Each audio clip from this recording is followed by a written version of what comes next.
Call to order Town of Fairfield Zoning Board of Appeals, October 11, 2023. We have a couple matters on our agenda before we get into the public hearing. First is approval of minutes from Thursday, September 7, 2023. Entertain a motion to approve. Is there a second? Second. Jane. Is there any discussion? All right, hearing none. All in favor say aye. Aye. We have Brian remotely, and I see a hand raised. That motion passes unanimously. Our second item is approval of secretary's fees. Entertain a motion to approve. Terry, is there a second? Thanks, Jane. Brian is silent at this moment. So any discussion? Hearing none, bring it to a vote. All in favor say aye. Aye. Aye. And then an aye and a hand raised. Thank you, Brian. And that motion carries unanimously. And what we're going to do right now, since it's very close to 3 o'clock, I'm just going to remind people, more people came in. There's a few matters on the agenda for the public hearing, which are not going forward today. They are on our continued docket, and that is number 11, 599 Kings Highway West, 12, 3300 Post Road, and 14, 4185 Black Rock Turnpike. Those will be continued to the November public hearing. So if you're here for those or listening in for those, there's no business on those 3 items today. Now I'm going to call to order the public hearing. Town of Fairfield Zoning Board of Appeals. When I call a matter, the applicant and his or her agent will present your case at that time. You go up to the podium there and tell us what you want us to hear as to why you want your application, why you want a waiver or a variance. If you have something for us to look at, if you have something to hand out, please don't come up and stand at the table while I'm calling your item. Please don't speak while I'm calling your item, because I'll explain why that's important. Only one person can talk at a time in a moment. The time for you to present, whether you're speaking or whether you're handing something to us to consider, we always like to see the petitions. Some people have sent them in. You might have them with you. It's during your presentation, and I emphasize during your presentation, that you can hand them out, okay? Don't worry, I'm going to give you plenty of time to do that. I'm not going to cut you off. I'll ask you if you have something to submit to try to remind you, but just try to do it in that. It'll just make things go a lot smoother if you do that. After the applicant or his or her agent presents what they want and what they want to tell us, I will then invite anyone who's interested to come forward and speak as well. I first ask if there's anyone that wishes to speak in favor of the application. Obviously, the applicant or your agent is speaking in favor of your application, but you may have other people here that also, and there might be someone from the audience that you don't even know about that wants to talk about your particular application and is in support of it. And we're happy to hear that. We're also happy to hear anyone who opposes it.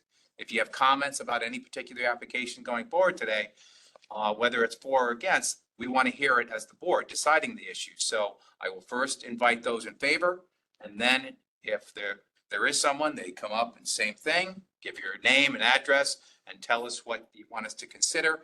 And then I will invite if there's anyone that opposes that application to come forward. And I say come forward, go up to the podium, give us your name and address, and tell us what you find against that particular application.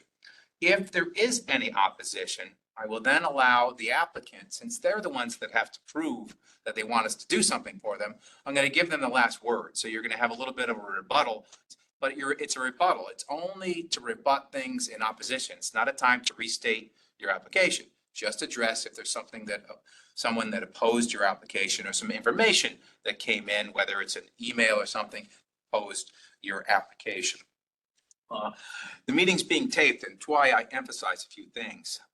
And why is it being taped? Well, that's because the law requires it to be taped so we can have a record just in case someone wants to review this later, whether it's by an appeal or for some other reason they want to review our record. So it needs to be clear. Only one person can speak at a time. We want to make sure that the recording is very clear so it can be properly transcribed. Anyone who does speak, I know I might be kind of loud, so the microphone down there picks me up pretty easily. But for other people that are not as loud as I am, please go up and talk at the podium so we'll make sure we're going to hear you. And take your time. Don't rush yourself. Make sure everything is clear. We welcome anyone who's interested in the application. Favor, against, any position that you have on that application, but too far off the point, I reserve my right as chairman to restrict your comments at any time. You need to remember when you're here what this board does. It's a zoning board of appeals. There are certain regulations that are set forth by our planning and zoning commission that dictate or govern properties and the spacing and the height and all that good stuff that you've learned a little bit about since you have applications here as to what you want some variance of those. So that's what we're looking at, those only, those regulations and how they relate to that particular piece of property. We're not considering anything else. We're only considering those things. So keep that in mind when you're commenting, whether you're commenting in favor of it or whether you're commenting against it. Because if you go too far off, I will restrict your comments. After we're done with all of the matters that go forward today in the public hearing, we'll take a short break. And then we'll reconvene this session. And at that time, we're going to be going into a voting and discussion of each application that goes forward. During that, there's 5 members of the Zoning Board of Appeals. There's 4 here, and we have Mr. Avalone remote that will be chiming in. We invite you to stay. You don't have to stay. I'm not keeping track. I'm not keeping attendance if you don't stay. But we invite you to stay because we're going to be discussing your application. And I think it's kind of important that if, we make a particular decision, whether you're in favor of it, whether it's yours or you're in favor of it from a neighbor or friend, or whether you're opposed, I think it's important for you to understand why we decided what we decided. We're going to have some discussion about it. So you might have some insight. And I think it might be helpful for you to understand this process, to understand why we did what we did. If an application for a waiver of a variance is granted, it will not be valid and be of absolutely no use to the applicant unless you record it on the land records. So you need to send a check or bring a check to the zoning office in the amount of $60 made out to the town of Fairfield. That will allow the recording of your variance on the land records and make it valid. If you can't stay, like I said, no attendance is being, I'm not checking things off as people walk out. That's fine. We all have very busy and we're all very busy and have other obligations. But if you can't stay, please call the zoning office tomorrow or later, and you can find out what happened. And, there's a lot of matters that go forward, so they might remember some of the discussions, but they may not. But you at least can find out very quickly as to what happened, because it won't be reported as to what happened for a period of time until we can get everything set and file it and report that. Any waiver that involves construction, whether it's for an addition, alteration, whatever, you're going to need an as-built before there can be an issuance of certificate of zoning compliance and a certificate of occupancy. Okay. Again, a couple more people came in. 599 Kings Highway West, 3300 Post Road, and 4185 Black Rock Turnpike are not going forward today.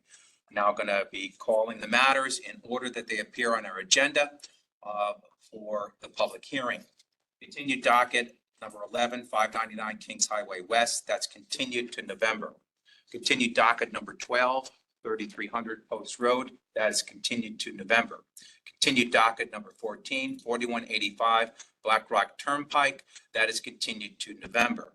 Continued docket number 9, I'm going to call this, but I know that there's on our general docket, right after that is another matter on Lighthouse Point with Attorney Russo for both of them. Attorney Russo, does it make sense to be hearing them together? Yes, sir. Okay. Obviously, you'll distinguish between the two during your presentation, but I'll make the call one after the other, so we have them being heard together. Continued docket number 9, 38 Lighthouse Point, map 184, parcel 19. Petition of 38 Lighthouse Point LLC for a variance of the zoning regulations section 11.3 to reduce the minimum lot area from 9,375 square feet, proposing 3,647 square feet, and to reduce the minimum lot square from 50 feet, proposing 49.9 feet. Permit to establish a building lot for a FEMA compliant single family dwelling premises zone.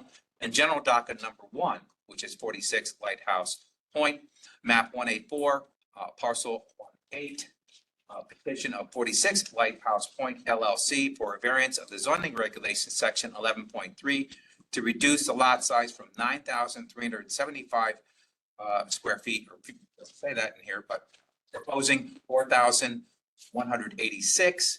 Permission to reestablish and legalize a pre-existing building lot premises EE zone.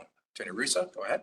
Chair, members of the board, good to be before you. Chris Russo with Russo and Rizzio LLC, offices at 10 Sasko Hill Road, Deerfield. Here on behalf of both applicants for these matters. Just handing out to you an overhead map.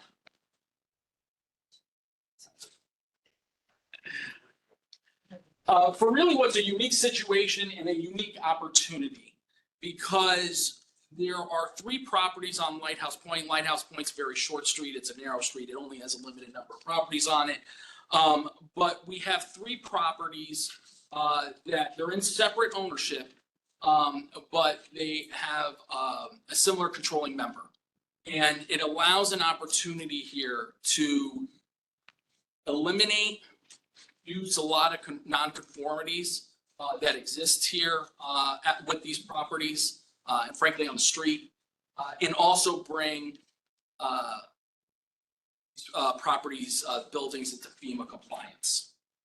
So if you went down Lighthouse Point, if you know Lighthouse Point, 2 of the main issues that are readily apparent there is 1, a lack of parking on the lots for these dwellings, which a lot of them tend to be very old.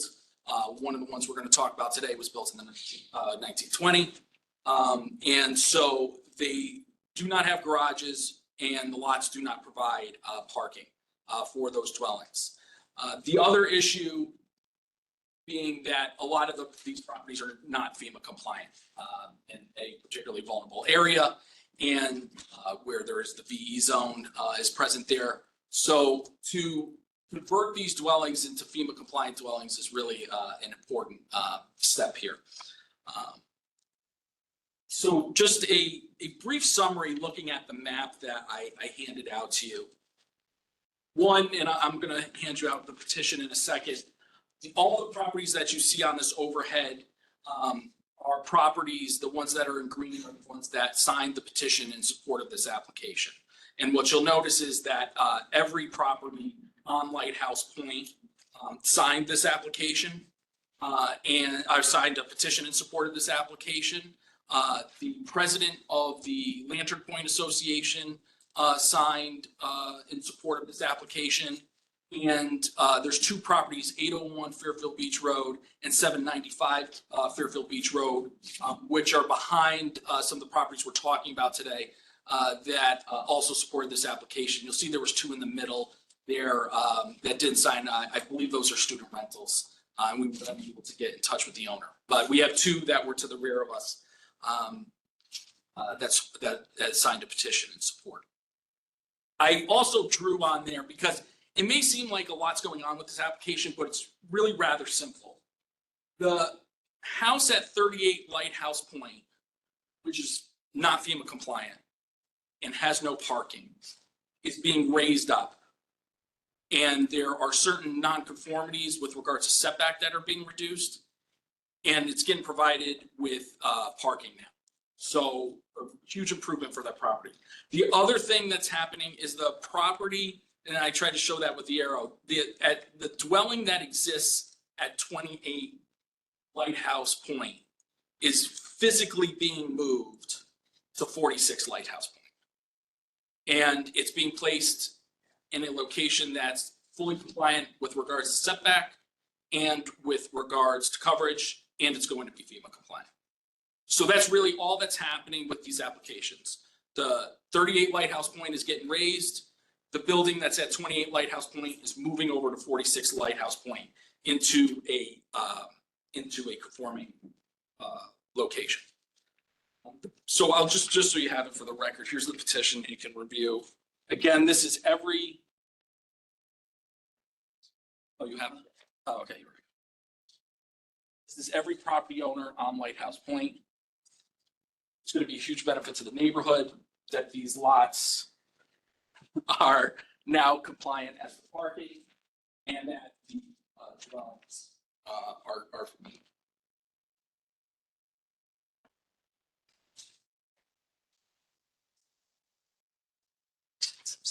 So these, again, these are properties, they date back, some of the properties date back to the 1800s.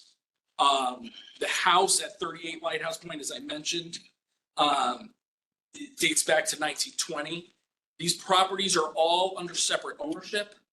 And what I'm going to show you here and hand out here is, and sorry, Commissioner Avalon, I didn't get this to you, but what it is the Vision property cards for each of these pieces. They're separate field cards, they're separate tax bills. And the legal description, because they each have their own legal description.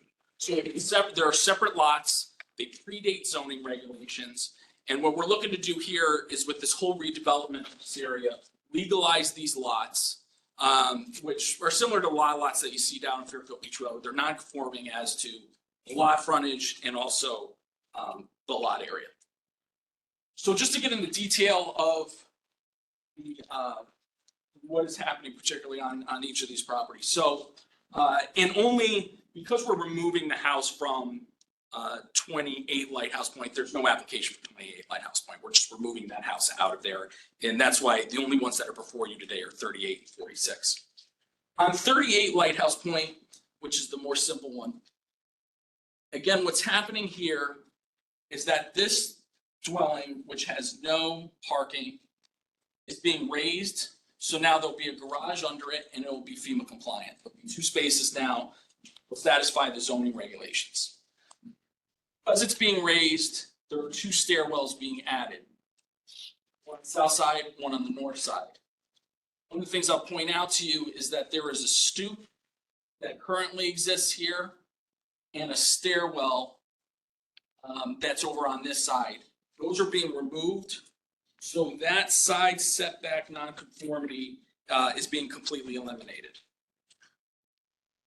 Other thing that is happening is on the rear side, there is the deck is being pulled back. So a couple more feet are being added, or a little less than a couple feet are being added to the back. So that deck, which is being elevated down, and you'll get to, instead of getting from these 2 stairs, which are being removed, you're just going to go up these stairs and be able to get to the back, to the deck back there. But that's being pulled back a little bit from the rear property line. That's not a nonconformity, but it is increasing the setback. So now when we do this, this property will no longer have any setback nonconformities. It will be FEMA compliant, and conformity will also be completely eliminated. So a tremendous improvement to it. The coverage is actually also slightly being reduced. It's currently 38.1%. It's going to 37.7%. So as you all know, a lot of Fairfield Beach properties are not conforming as to coverage, which is 20% are existing. We're reducing that. We're getting a little bit closer. It's not by much, but we are reducing that. So that's fairly straightforward for that property. On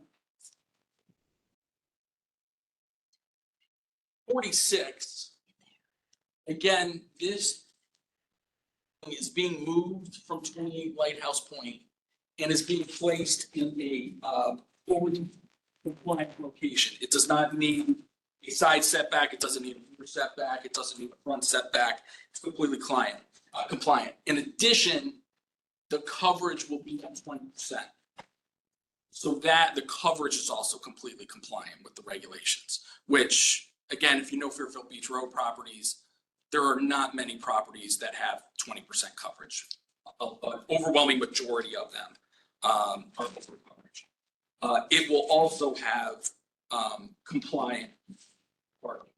The other thing it does is for the property that isn't a part of the applications today, which is 28 Lighthouse Point, it ensures that when a house is developed there, that it's FEMA compliant, that it's compliant as to parking because there's going to be a garage underneath, and it would be compliant as to setbacks as well.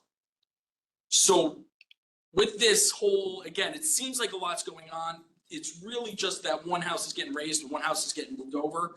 But just by doing that, we are eliminating a tremendous amount of nonconformities here. And frankly, I think the most important ones that exist on Lighthouse Point. Lighthouse Point doesn't have many homes. It is narrow. It struggles with parking. It struggles with FEMA compliance.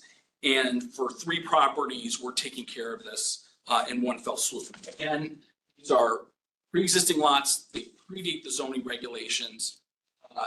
The house that's on 38 Lighthouse Point was built in 1920, well before. So what we're really just looking to do is, with this redevelopment, legalize the lots and which are not conforming. The lot areas was really tall, but nothing's changing with the size of these lots. The lot size is staying and the lot frontage, which is also staying the exact same. We're not adjusting the property lines at all. And, you know, if you know this area, parking is at a premium. And providing compliant parking on site is really not just a benefit to this property, but to the area as a whole. I'll just hand out some pictures. Standard practice, at least in the Farmer Zone Rizio. What I think you'll just see is, and it's a narrow street. No way you could park on the street. There's no on-street parking. You have the lot that's associated with Lantern Point. And then right next to it, you have the lot that's 46 Lighthouse Point. Right now, it's just open. We do have some issues where some people will come and park there because they're looking for parking. Now there'll be a house there. Better ensure that it isn't used like that. It's just used for that property. Then there's pictures. You can see the pictures of 38 Lighthouse Point. Again, not FEMA compliant. It will be raised, and the stairwell that you see there will be pulled back. And then you'll see a set of pictures. That's 28 Lighthouse Point. You'll see that there's no garage there. There's no garage access. That will be moved, so it will allow for parking spaces underneath the dwelling. Happy to answer any questions regarding what we're doing. Again, I think what the construction that's actually happening is fairly straightforward. But we're eliminating and reducing a number of nonconformities, which I know we repeat this probably every hearing, that they could serve as a separate basis for the granting of the variance. But on top of that, I believe there's a hardship in that these are pre-existing lots that predate the zoning regulations, with dwellings that predate the zoning regulations. And we are simply looking to legalize these lots so they can move forward with their development. So I'm happy to answer any questions. Thank you, Jerry. If there's any questions? Okay, go ahead. So I've made this back to you. On 38, where's the parking? Okay, so this is 38. That's the existing house. It's currently on grade. It's going to be raised up, and then you have 2 spaces right here Underneath. Lift. underneath. It's going to be lifted. And right now, there's not. I mean, you can't. Right here is 6.4 feet. So this thing, you really can't. So the parking, and then 28, you're taking the house off. Then what happens to 28? So then when 28 comes back, they will have to be compliant. So they'll, I actually think I have a.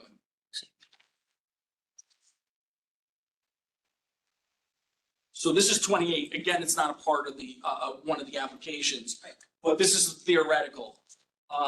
This house would have to be raised, it would have to be FEMA compliant. It would have to be compliant as to setback, and it would have parking underneath it. So, but that, the house that's there goes away, so it's a blank slate. So it's a blank slate. It's not conforming. It's a non-conforming lot as a size, yes. But it won't, the lot won't change. If you go back on it, you have to build it. Or you could apply for a variance to you, but you would control it then. Thank you. Any other questions for Terry Russo? Yeah. Fine. Just one, I mean, I obviously see that you're looking for a reduction in the lot size. Does the proposal reflect the existing lot size? Yes. The lot is staying the exact same size. The frontage is staying the exact same size. So on, That was all, just the yes, that's good, thank you. I'll just, the one thing I will note, like on 46, it is compliant as to the minimum square and the frontage. It's just not compliant as the lot area, but the lot area is certainly in keeping with what you see around Fairfield Beach Road. And then on the square for 38, it's 49.9 feet where 50 is required. So it's off by 0.1. And I actually misstated, that is compliant. It's compliant as to frontage. It doesn't have the square. It's off by 0.1. Attorney Russo. Any other questions? All right, at this time, I'd like to invite anyone who wishes to speak in favor of the application to come forward. Is there anyone that opposes the application? There, no, I'm going to close the hearing on number 9, 38 Lighthouse Point, and number uncontinued, and number 1 on our general 46 Lighthouse Point. Thank you. Next item that we have is number 2 on our general docket, 118 Myron Street, map 138, parcel 1/8. Petition of Robert and Jennifer Burgess for a variance of zoning regulations, section 5.2.5, to increase lot coverage from 20%, currently 25%, proposing 21%. Permission to construct a new FEMA compliant single-family dwelling, front and rear porches, premises A zone. Mr. Fairbanks? This is. All right, introduce yourself and then go away. Good afternoon. Go ahead. My name is Don. Go. Sorry, Mr. Fairbanks. That's okay. Don Fairbanks, as previously stated, from Donald William Fairbanks Architect PC, office in Southport, right next door. And I'm joined today by my client, Robert Burgess. 118 Myron Street is 9,375 square foot parcel located in the Fairfield Beach area and is located in a Residence A district zone. 118 Myron Street is also located in AE11 with a BFE of 11.0 and a required first floor elevation of 13, which includes the 1 foot of freeboard above BFE, which is required to the lowest. First floor level of the proposed home is set at 15.1 feet, which provides an additional 2 feet of flood clearance to ensure the compliance with future FEMA regulations when and if flood is raised. Due to the design elevation of the home, in order to safely reach the existing grade from the first floor, a fair amount of building lot coverage is required, 2 egress stairways to safely exit the home in case of an emergency. We feel this presents our hardship. The application before you this afternoon is requesting a small building lot coverage variance in order to better accommodate these egress staircases, provide a safer means of egress from the home. The request for additional building lot coverage applies only to open balconies and stairs and not to any enclosed area or living area. The additional coverage does not increase or have any impact on the floor area or the floor area ratio of the home. The additional coverage, lastly, only applies to structures with pervious or open floors and without any enclosing walls. The proposed home otherwise fully conforms to all other requirements of the zoning regulations, setbacks, maximum building height in feet and in stories, as well as all floor area ratio requirements. The application is asking for a building lot coverage variance for an additional 1%, which in actuality represents a reduction of the existing building lot coverage, which is at 25%, a reduction of almost 400 square feet of building lot coverage. The granting of a building lot coverage variance for this property meets the requirements of the Connecticut's General Statute, Section 8(6)(a)(3), in that it does not substantially affect the comprehensive zoning plan or adherence to the strict letter of the zoning regulation, or cause a hardship that is unnecessary to carrying out the general purposes of the zoning plan. First part is met, as similar building lot coverage excesses are common occurrence in this neighborhood. In summary, we feel that the application before you represents numerous safety improvements and results in a reduction of zoning nonconformities over the existing conditions of the project site, which in accordance with the findings of Hascock case provides this board with grounds for approval. These include a fully FEMA compliant structure provided with 2 feet of additional freeboard, ensured to be so for quite some time.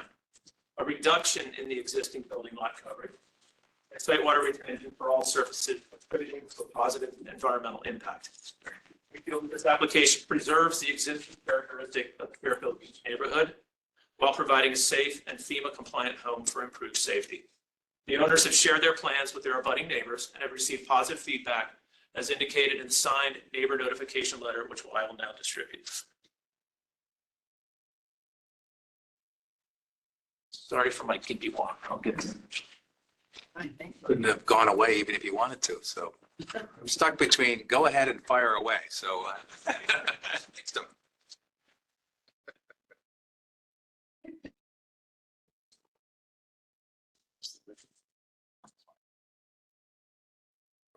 Okay.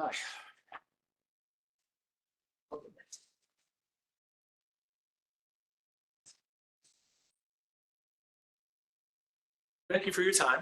I'm available to answer any questions you may have. Thank you, Mr. Fairbanks. Does the board have any questions? Fine. All right, is there anyone that wishes to speak in favor of the application?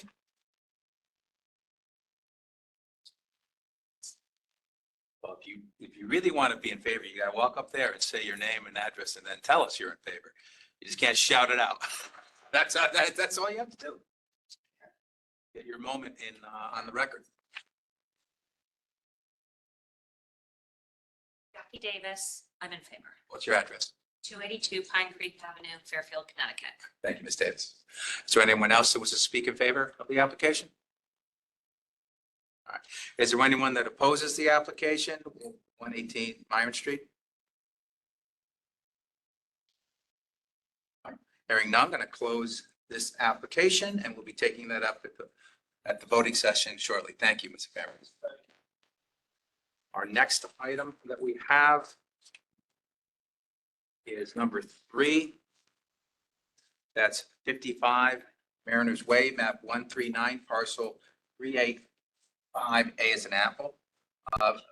Petition of Stacy and Lucas Swinford for variance of zoning regulations, section 5.2.4 to require setback for unenclosed decks from 25 feet, proposing 18 feet.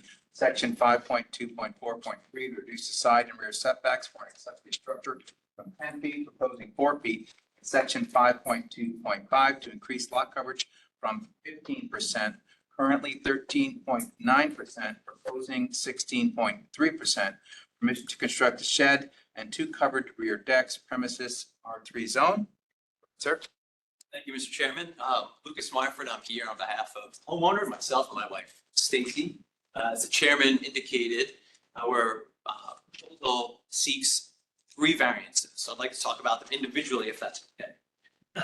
The first is in relationship to the rear deck. So the current rear deck that we have, and I should start by saying, overall what we're going to do here is to replace our 2 back patios. There's existing structures and then add a shed to a back corner. To replace one of the deck is currently non-compliant. Previous homeowner built the deck that was non-compliant, and they did not disclose to us at the time of the sale. So we would like to replace that deck exactly as it exists with a patio. We're seeking this variance so that when we do this rebuild, it will be compliant for this. The second variance is to increase the lot coverage. As the chairman stated, it is currently 13.9. We're hoping to bring it to 16.3, which would be 1.3% over the 15% target. The purpose of this increase in coverage is to create 2 covered back patios. Right now they are open decks. We would like to cover the back patio. This is important to us because I unfortunately have already been diagnosed with skin cancer, and I cannot risk continued sun exposure. Also, we live with our elderly handicapped mother-in-law who does not handle the sun well. So she's unable to prepare away the back patio. I should say that these patios in the back of our house where they sit in relationship to the sun all day, really cannot go out there and expose her feet. Certainly, if she's not going to be like I do what my mother-in-law does without spaces covered. The second variance is simply to cover the patios. It is not to enclosed structures within our house. The third variance is again a setback variance, and this is simply to place a covered shed in the back corner of our yard. With 3 adults in the house, 2 full-time working adults, and then my mother-in-law was a retired school teacher. We have 3 cars as well as 2 kids. So those of you that have kids or live anywhere in this town, you know that means a lot of sports equipment and lawn care and other items for the garage, which are just overflowing at this point. So we'd be able to have the shed to keep that equipment. Again, the shed would be in a back corner of the yard, inconspicuous placement. I'd like to submit, I only brought 1 copy of this. I apologize, but this is a petition that was signed by all of the neighbors that abut our property. I should say there are 2 neighbors across the street. Despite repeated attempts, we were unable to make contact with the 2 owners. So the 4 owners who have signed here were the owners of the properties that abut ours. So again, I just would emphasize that the first variance is to bring the existing structure into compliance, which was set up by the previous owner, undisclosed to us at the time, not in compliance. The coverage variance would be to put a roof on these patios to avoid sun exposure. And the third setback variance is for the shed. Thank you, sir. Does the board have any questions for Mr. Swinford? Yes, Jane. Okay, so when you filled out the application, Yeah. you were given some information about hardship. Did you read this? Yes. So you should understand that hardship cannot be about your family circumstances. It has to be tied to the property, something about the property. Can you give us what that hardship is? Well, I would say the first hardship is that the current structure is non-compliant. We just would like to replace the current structure and bring it into compliance. The second hardship, although it's not to the circumstances of the family, I would imagine health covers that, but I'll say again, as someone who has had skin cancer, I can't risk continued sun exposure. So being able to enjoy the outside of the area in a safer environment would be helpful. Then the last question I have is the shed that you have there. Yes. Why is it so, I mean, you don't have to put it so close to the lot. You could make that conforming, keeping it 10 feet away. You could put it. Could the move other- if that's, put it if in. that's necessary, if that's required. Am I forgetting something that's in that area, Stacy? Can I ask a question of my wife, just if there's something? Stacy can come up and certainly assist you. Wait till, just wait till my turn. Obviously, we're rookies to this. Yes. No, I understand. I just, yeah. You can do it as a team, Thank you, because you would be speaking in favor of it anyways. You don't have to wait till then. thank you. Yeah, so if we put it too close to the covered structure that we're proposing, that's where my mother lives. That's where her apartment's, the accessory legal apartment. That's where she is. So if we put it very close, it's then exposed. There's trees always hidden right now. It would be hidden. And it's gonna be right up against where that cover area is. That's why we're proposing to put it back, so it's less of an And eyesore. not at the other end of the lot. So the other end of the lot is, everybody's gone down Mariners Way, might have seen some a playground, and we have a lot of community events. So that is used constantly by kids in the neighborhood. There's a wiffle ball field and other things right there right And now. it's also open to the rest of the neighborhood, whereas the current or the proposed location is back in a corner where it's much less visible. That's your property. It is. It is, yes. It is. Thank you. Swinford, did you want to add something that your husband may have forgotten? I understand that like skin cancer is not a hardship that's covered by the, so I totally understand why you asked the question and why it. So I'm not gonna go there. I know that's not what we're here to discuss. But I think there was some previous community that was part of the examples that were in the application that would support why this is a hardship. Yeah, in the application, identifies a previous case versus ZBA 37.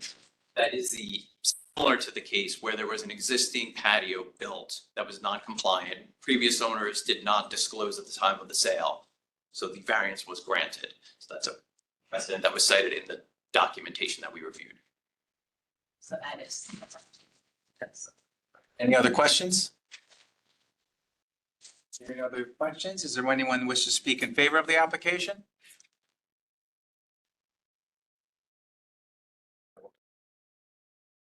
Is there anyone? Oh, I'm sorry. Chris Wilbergo, 36 Page Court, Fairfield. Here. Thank you, Mr. Gilberto. Is there anyone who wishes to speak in favor of the application? Mariners Way. Is there anyone that opposes the application?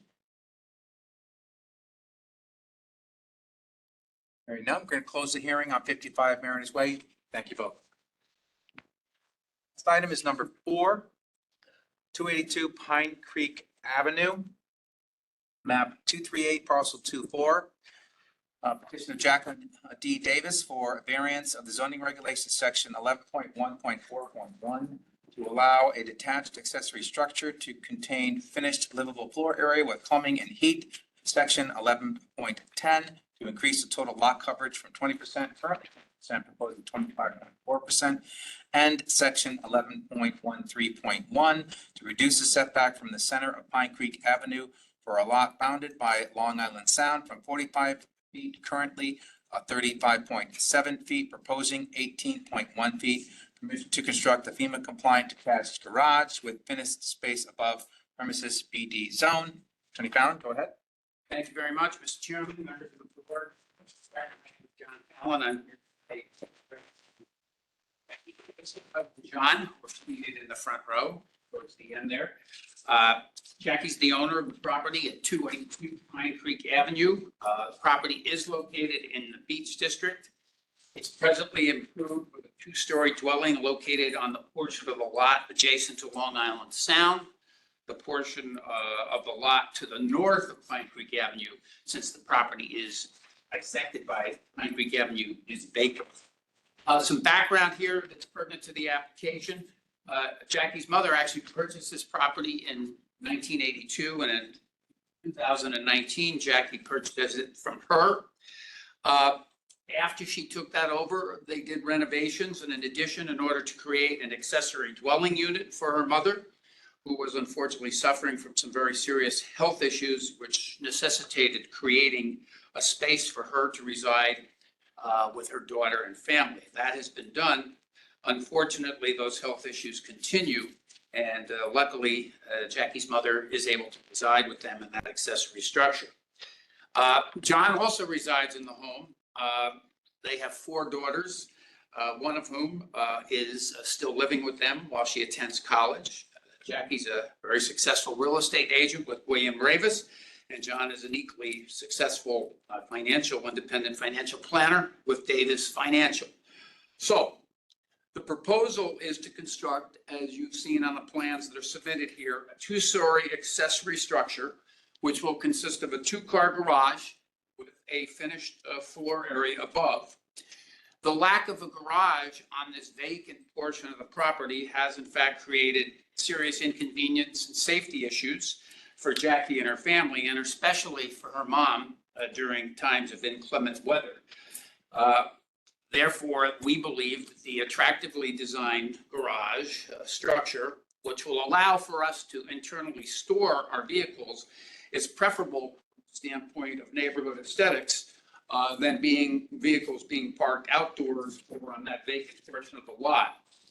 The new structure, as designed by Fine Homes Design, is aesthetically pleasing and will have a very positive impact, we believe, on the quality of the neighborhood. Jackie and her husband did talk to their adjacent neighbors, and because they share their enthusiasm with regard to enclosing the garage area, they've signed this petition. I did submit this electronically, so you'll need copies. The other thing I'd like to point out before we proceed is that many properties in the immediate area and in the Beach District in general have such accessory structures with habitable areas above. And I have some photographs here, like my friend Christopher. Oops, there they go. And let me just, if I can, so I can read them. This is immediately next door at 274 Pine Creek. This is the garage that it directly abuts the premises. As you can see, it's a garage with above, you can go to the next photograph. Matt. That's the house across the street, but the garage is there. You can go on. Similarly, this is 356 Pine Creek Avenue. That's the garage structure on the creek side or the north of Pine Creek Avenue. And you can see that that's the house across the street.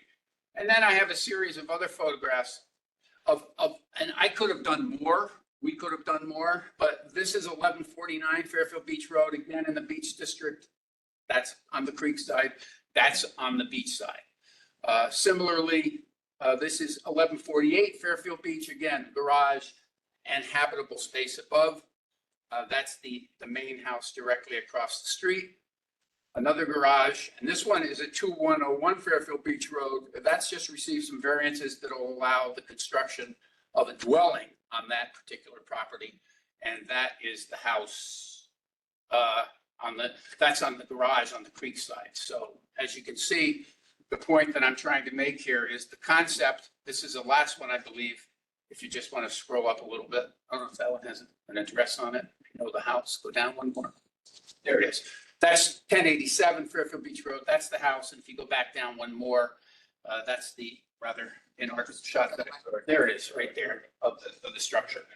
So not to belabor it, but as you know, the concept relative to utilization of these accessory structures, some habitable space, it has become quite common. I'll operate on that in a minute. So as I said, Mr. Davis is a independent financial planner. Jackie's a successful real estate agent. Both of them on a daily basis consult with clients via telephone, internet communications, and their interactions, those types of interactions have only increased as we've adjusted to the impacts of the pandemic on how business is conducted. They love their house very much. They're glad that they have space for Jackie's mom, but the space does not afford them an opportunity for a separate workplace, which will allow them to provide a private area to tend to their daily business obligations. So consistent with what you've seen in numerous applications in the past, and again, with the societal changes as a result of COVID, they are seeking permission for a small area above the garage so that the garage will benefit installation or internal storage of the vehicles, but they'll have a small area above as a home office area. In order to make that space reasonably functional, they are requesting a half bath in the home office area, but no full bathroom is proposed. So to do this, we need 3 variances, and I'll discuss them individually. First is a variance of section 11.4.1 to allow a detached accessory structure in this district to contain finished livable area for plumbing and fixtures and heating. As I said just now, the board has previously considered and reviewed similar applications in the Beach District sought to create these types of limited home office space. And that is what we are seeking here. We are also seeking a variance of section 11.10 to allow the coverage to be increased from 20% to 25.4%. I'll address that as part of my proceedings in a minute. I would want to point out, prefatory to that, that the main dwelling, which is located on the portion of the lot that is bordering Long Island Sound, is compliant with the current 20% coverage requirement, and no increase in coverage on that portion of the lot is sought. And lastly, we're seeking a variance of section 11.13.1 to reduce the minimum setback from the center line of the street for lots bounded by Long Island Sound to 18.1 feet. So, as I take a drink of water to address all 3 of those, you are well aware that your standard for review here is found in Connecticut General Statutes 8-683, and you need to make 2 findings. One, that the variance will not substantially affect the comprehensive zoning plan, and that 2, there is unusual hardship unnecessary to the carrying out of the general purposes of the zoning plan. With regard to the first part of the test, our appellate court has held, and I cite the Egan case, that if the use to be made after the variance is granted is a permitted use under the regs, then the first part of the test is satisfied. There's not going to be any change in the historic use of the property as a single-family residence as permitted in the zone. The utilization of a portion of the accessory structures in the Beach District for home office use, as I said, has become more common as a result of changes in the business world occasioned by the pandemic. And Ms. Davis has spoken with her neighbors, as you can see, with regard to her proposal to create an attractive accessory structure. And they find the design to be pleasing and welcome the opportunity for the Davises to store their vehicles internally. Now, with regard to hardship, let's take them one at a time. Section 11.1.4.1 is to allow an area to be used above the garage as a home office, including a half bath. The purpose and intent of section 11.1.4.1, when adopted, was to ensure that an accessory dwelling in the Beach District will not be utilized as a residence in violation of the provisions of the regulation, thereby increasing density in the Beach District. In the present instance, the floor plan does not make any provision for any cooking or sleeping facilities, and in addition, we request approval only of a half bath. Thus, this is consistent with the purpose and intent of the regulations. In addition, and to underscore that, the Davises would most certainly agree to a condition of approval, as you have done in other cases, that the new garage structure will be maintained as approved and not utilized, converted, or occupied as a dwelling in the future. Again, this is consistent with past actions by the board with regard to this section. Now, concerning the variance with regard to section 11.13.1, with regard to the reduction of the street line setback, this variance is required due to the narrow shape of the lot and the impact of that portion of the lot bordered by North Pine Creek Avenue caused by the bifurcation of the lot. Pine Creek Avenue, like the beach, Fairfield Beach Road, is considered an easement. It bifurcates lots like the Davis's lots, and thereby, when you're measuring the street setback, you have to do so based upon a bifurcated lot. This is something we've recognized in the past, consistent as hardship, consistent with the case law that we have where matters pertaining to the irregular shape of a lot or the impact of above ground easements has such impacts on the property. And that's the O'Neill case and Stillman, which I cite. Coverage. Let's talk about coverage, and let's talk about the question of hardship. And being very candid about it, I think I've become somewhat robotic with regard to the hardship requirements.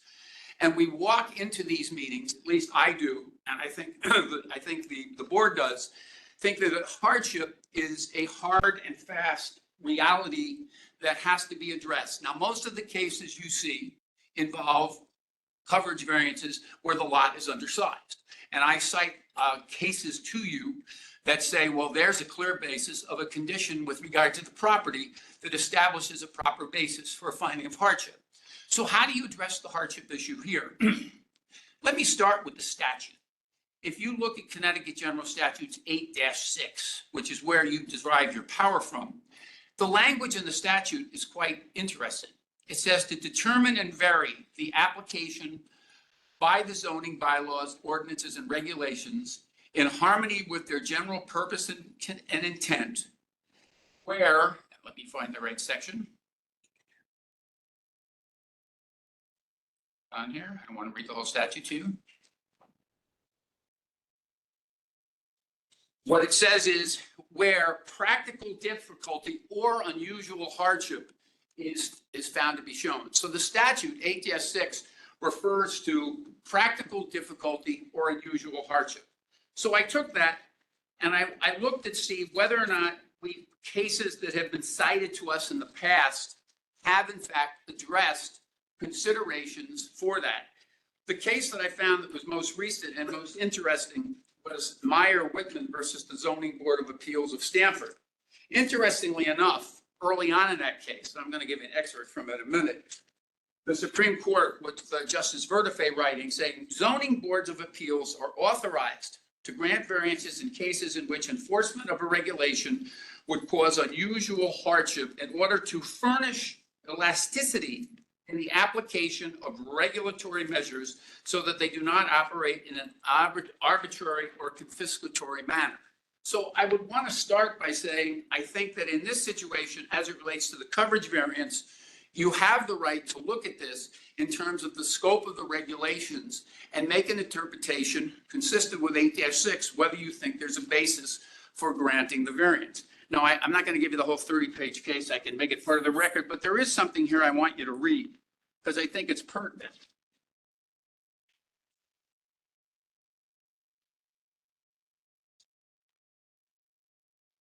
All right, this is from the Meyer-Whitman case. And if you go, I just wanted you to have the heading piece.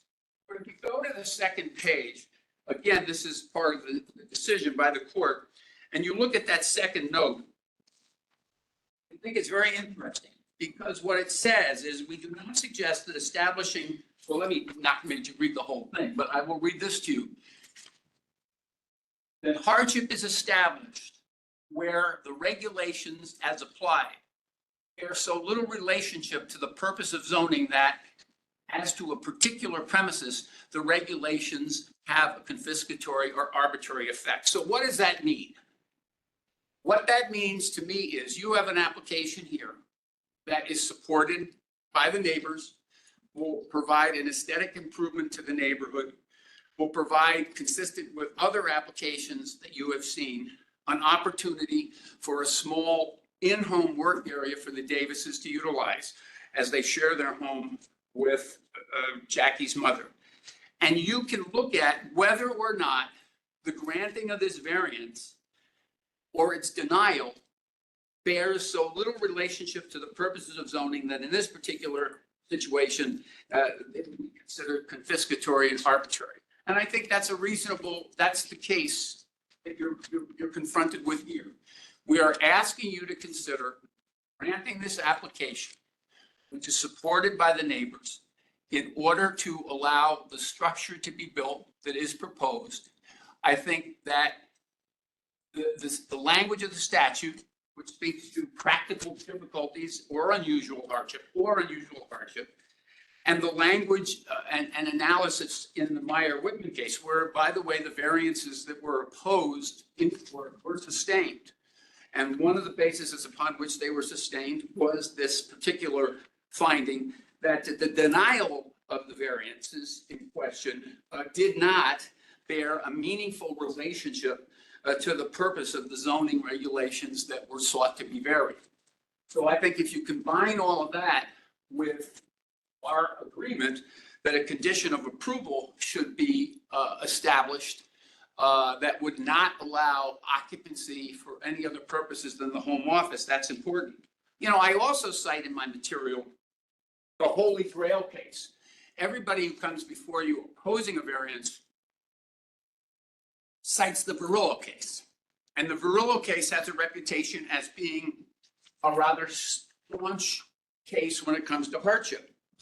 But if you look at Verillo and what I cite at the bottom of page 5, it quotes, in this case, they sustained the appeal, found the variance to be improperly granted. But what they said in doing that was, the defendants have not alleged in this appeal, nor does the record substantiate, that the application of the regulations destroys the value of the property for, quote, all reasonable purposes. So again, by referencing all reasonable purposes, it allows you to take a look at the reasonableness of the application that's before you. Sort of dovetails back to the language of the statute, which talks about practical difficulty or unusual hardship. So I think you do have authority in this particular case where we seek a coverage variance without the classic hardship for coverage, which is an undersized lot, to grant the application because the denial of the application doesn't bear any meaningful relationship to the very purpose of the regulation we're seeking to vary. The coverage regulations are to avoid over density of development. That's why I pointed out at the beginning, the lot is to the south of Pine Creek Avenue, that abuts sound is compliant with coverage. It's not an overbuilt house. There's no coverage variance that's previously put in effect. We just like to use the vacant portion of the lot that's bifurcated by by Pine Creek Avenue for a accessory structure for the purposes that we suggested. So that's really where we are, and what we're seeking your approval of is to construct that structure that will provide a safe and aesthetically pleasing place for us to store our vehicles. It will have a positive impact architecturally on the character of the neighborhood. Will allow Mr. and Mrs. Davis some opportunity to address the need for a small additional habitable space. And in terms of the provisions of 8-6.3, I get back to what Judge Verdefe referred to as elasticity in the regulations, giving you your authority, which I think is pointed out by the very enabling statute that lets you sit here, where it talks about unusual hardship or practical difficulties. And that's why you're here, to look upon the reasonableness of an application, to assess whether or not the denial of the application is necessary in order to ensure the purpose of the zoning regulation in question. And if you do find, as we hope you will, that that this particular variance and its granting would bear so little relationship to the purpose of the zoning regulations, then I think you have the authority to grant the variance. Or I think and this all relates to coverage, because I think the other variances are more clearly supported in terms of traditional cases. Thank you, Attorney Fallon. Does the board have any questions for Attorney Fallon? Yes, Jane? Yes, all the setback stuff I understand, but the coverage issue, the house that exists, they put an addition on, correct? Compliant addition, yes, they did not seek any variances. They chose to use up their entire 20% coverage on the work that they did in the house. They did, the house, that's correct. So why isn't this proposed garage, they created their own hardship by using up their 20% on their house. There's no, Self-imposed hardship. well, there's no doubt that they built the compliant house or an addition in 2019 so that they could address the needs of their mother. In doing that, they did not exceed or seek any variances for that purpose. A lot's changed since 2019, especially in the area of working habits and home office needs. A lot has remained the same in terms of the needs of Jackie's mother, which again, make it harder to utilize the main dwelling for some private areas for her and John to conduct their business. So then we come back to where they are in 2023, and they're here before you today, and they are seeking this coverage variance. And so what the question you're asking is, do I have, and I understand it and I respect it, do I have any flexibility as a board beyond a classic easy case showing of hardship or coverage variance, i.e. my lot is undersized, to grant the variance?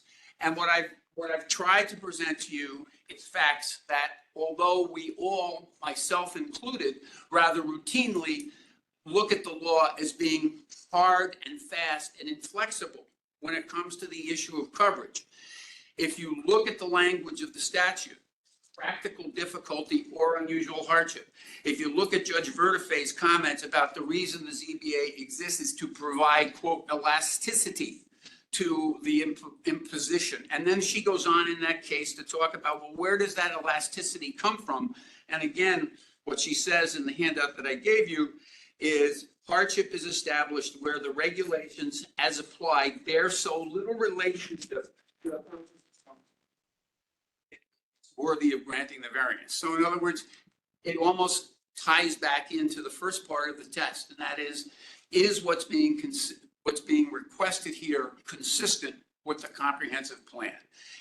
If I were here seeking a variance to build the main dwelling of 25%, so that the main structure in its massing would be out of character with the rest of the neighborhood, well, to me, that would then be a situation that bore a meaningful relationship to the purpose of the regulations.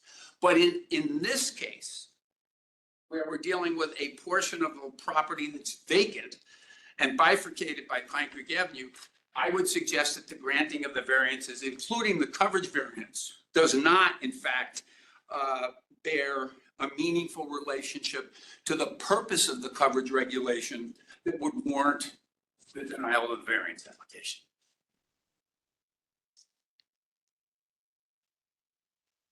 Any other questions? Brian? Okay. All right, hearing no other questions, is there anyone that wishes to speak in favor of the application? Okay, is there anyone that opposes the application, 282 Pine Creek Avenue? Hearing no other comments, I'm going to close the hearing on 282 Pine Creek Avenue. Thank you, Attorney Fallon. Thank you. Our next item is number 5, 475 Lockwood Road, map 47, parcel 117. Petition of Olabi Roshan, sorry if I mispronounced too much, badly, for a variance of the zoning regulations, section 5.2.5, to increase the total lot coverage from 15%, currently 15%, proposing 18%. Permission to construct a rear deck, premises R3 zone. What do I do? Roshan, but I'm Professor Mom.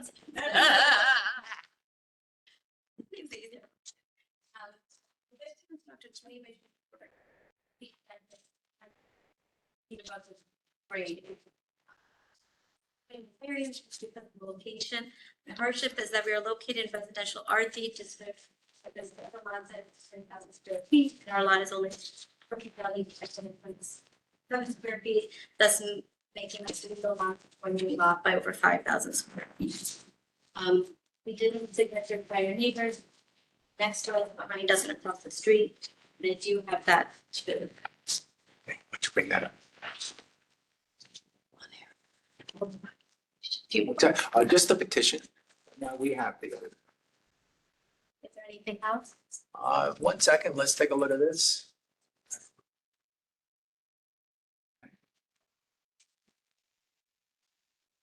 While the petition is being passed down, board have any questions? All right, is there anyone wish to speak in favor of the application, 475 Lockwood Road? Anyone that opposes the application? Okay. Close the hearing on 475 Lockwood Road. Thank you very much. Our next item that we have is number 6, 86 Chatham Road, map 28, parcel 281. Petition of David and Jacqueline Rosu for variance of the zoning regulations, section 5.2.5, to increase lot coverage from 15%, currently 15%, proposing 18.2%. Permission to construct a rear deck and stairs, premises R2 zone. I thought I was repeating myself, but it's go ahead, sir. Hello, everyone. Christian Martin with KNX 37 shop with Connecticut. Yeah, so the plan is to increase the impervious surface area from 15 to 18%. And right now, there's an existing patio over there, and it's with a very small deck. And one of the hardship is, like I said, the impervious surface area, which is 15%, and we want to increase 18.2. And also the homeowners have a little kid and want to have the patio so the kid can go outside and be there and not be in danger of having the different 2 elevations, which is the patio and the deck. The patio will be replaced and there will be gravel installed underneath the deck. So the patio is not going to be there anymore. And also another hardship that we have there is that the end of the patio, there's a big downhill at the back of it. So that's another reason why they want a deck, so they can have the family and everyone's elevated area. The neighbors also signed the petition. I believe my secretary submitted it online. Also have a picture of it if that's sufficient. Let me look, sir.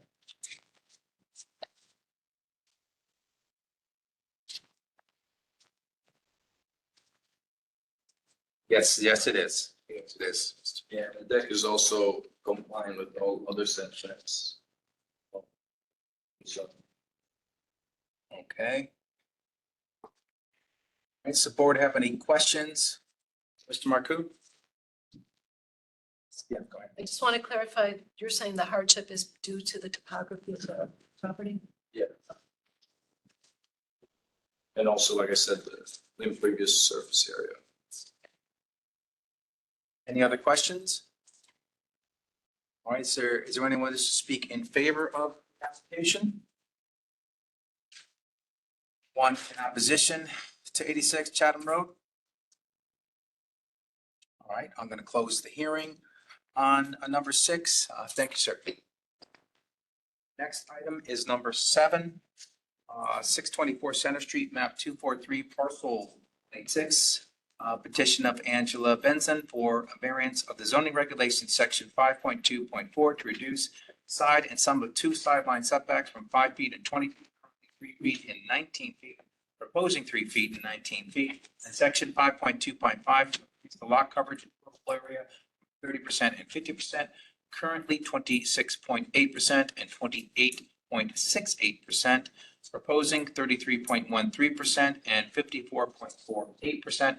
Permission to construct a 2-story addition with second floor attic additions and new front porch. That's Hi, it's Angela Benson. I'm the owner of 624 Center Street. I'm looking to construct a 2-story addition to a small addition at the front of the house and from left of the house, and a smaller addition to the front, the back right side of the house. The home was built in 1900 and it is a legal non-conforming lot. It was conforming to 2,000 square foot lot, but it's currently a 4,500. So that severely restricts the amount of square foot to the house. Also, the house currently on the left-hand side should be at 5 feet setback. It's currently built at a 3-foot setback. So I'll be bringing the house from that back corner to the front, so it will be 3-foot setback. If I didn't have the hardship of the non-conforming lot, I would be able to do everything. I'd be able to add the square footage, and I'd have the setbacks as well, because I'd have the 60-foot frontage rather than the 50-foot frontage that I have. Thank you. Does the board have any questions for Ms. Benson? Did you get any signatures from? Yes. So I was able to get them to 30% for one, and I have tenants on Spruce Street, which is behind me, so I couldn't get a signature on that house either. But everyone else was very enthusiastic to see that this house is going to be improved to the neighbourhood and the street. Thank you. Thank you. Passing that down. Any other questions? Fine.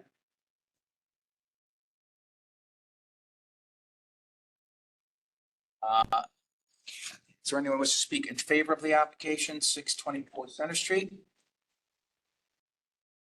Anyone in opposition to 624 Center Street? Go ahead, sir. Benson, you have to move aside a little bit.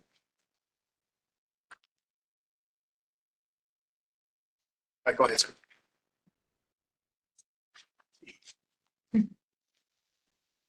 Hi, my name is Nikolai Zlatarev. My wife is Daniela Zlatarev. We live at 654 Center Street. This is exactly on the other side, western side of the property. This is on the left side that you're looking at the picture. We are the only ones who have not signed, and this is because we're the most directly negatively impacted from the proposed expansion. So when we were buying our property in 2005 in June, one of the features that we love site, this is a 2-unit condominium. Southeastern exposure to sunshine, sunlight, and green trees that are there. And we were about 2 weeks ago, but the first tree is gone. This is of course this. This is just part of the environmental impact speak. The first and foremost objection that we have to the variance as proposed is that much bigger house, much broader, much taller. It's gonna be getting even closer to our property line. Which will be a setback. The lights being, sunshine being taken away. We know that from the previous house, the house that is currently in place, there's a small kitchen, which is just one floor, but comes to 3 feet from the property line. Behind that, these 3 feet are basically unmanageable. So Ms. Bazan was right to say that this property was small. This was built in 1900, very old building. There was already an attempt in 2005 to build a bigger house in that space. Speaking about another very important reason for which we oppose current proposed expansion is the big pinop tree, which is right at the property line, which is 30 to 40 feet tall, which has a root system that expands into 624. Half of the root system will go into that property underneath. If the construction starts, given the proposed way of things that they will develop, the root system will be significantly harmed and the tree will become unstable. Eventually, that tree will have to be cut off too. So 2 trees within a very short period of time. Besides everything else, of course, that big house, which will look like a big dark wall just right from 70 feet away, which is out of style with our neighborhoods. I mean, there are no 2 other properties that are so close to each other. We'll be seeing just a dark wall, dark tunnel, and a roof instead of the blue sky and the sunshine. Besides everything else, we have from time to time trucks coming for maintenance.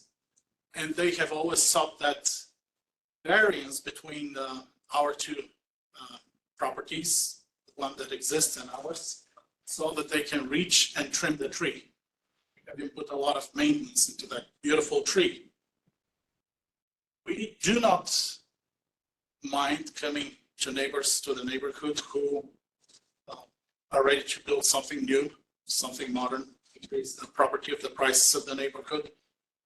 Except the fact that we're the most directly and negatively impacted by the proposed variance. Yeah, mostly by the closeness. The tree is actually ours, and it's in our property. It's like on the border, but it is in our property. Last time the house was repaired, I mean, it's close enough, although it's like further than the proposed, but literally there were like dead rats like in our backyard. In the dead part, because it's such an old house and it's like so close. So we literally had like mummified dead rats, like being thrown in our yard. Great construction. So being that only 3 feet away from us, it's going to be a huge issue for us. There is not much space anyway, like to the fence on like our. So it literally will be in front of our eyes, like a huge wall taller than our house.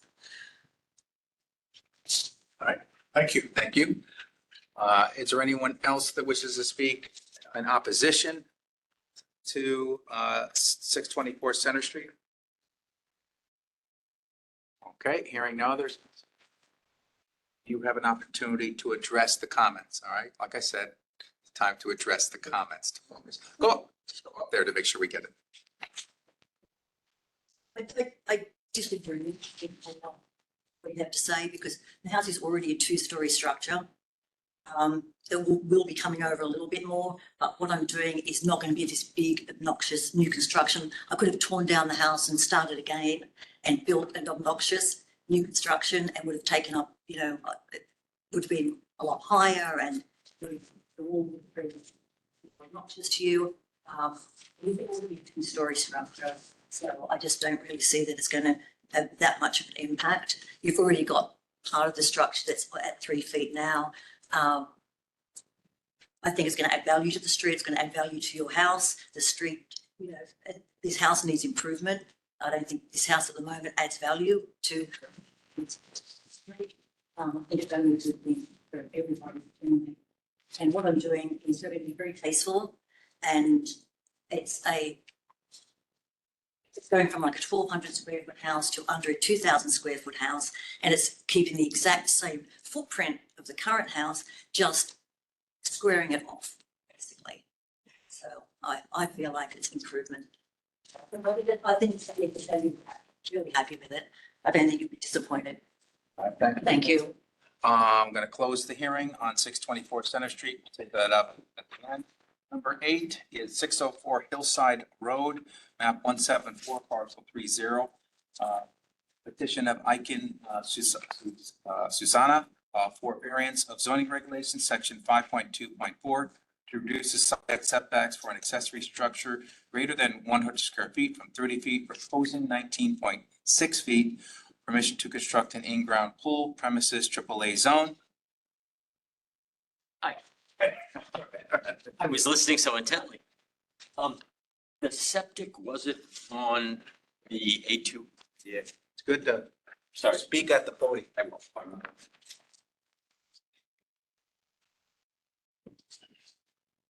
Afternoon. I just gave out a handout that has the, my name's Tim Meehan and I'm the pool contractor for Susanna Eakin. She's away today. She couldn't make it. The variance is for, they're in a AAA zone, which is 2 acres and they have 0.7. So the lot is 35% the size that it should be. And if it was full size, the pool would fit easily. The other issue that they have is the entire rear of the lot is reserve area and septic field, which are not shown on there. And the septic tank is forward. So there is no way to put a pool in the backyard. It ends up there. It's basically in line with the non-conforming structure that's there.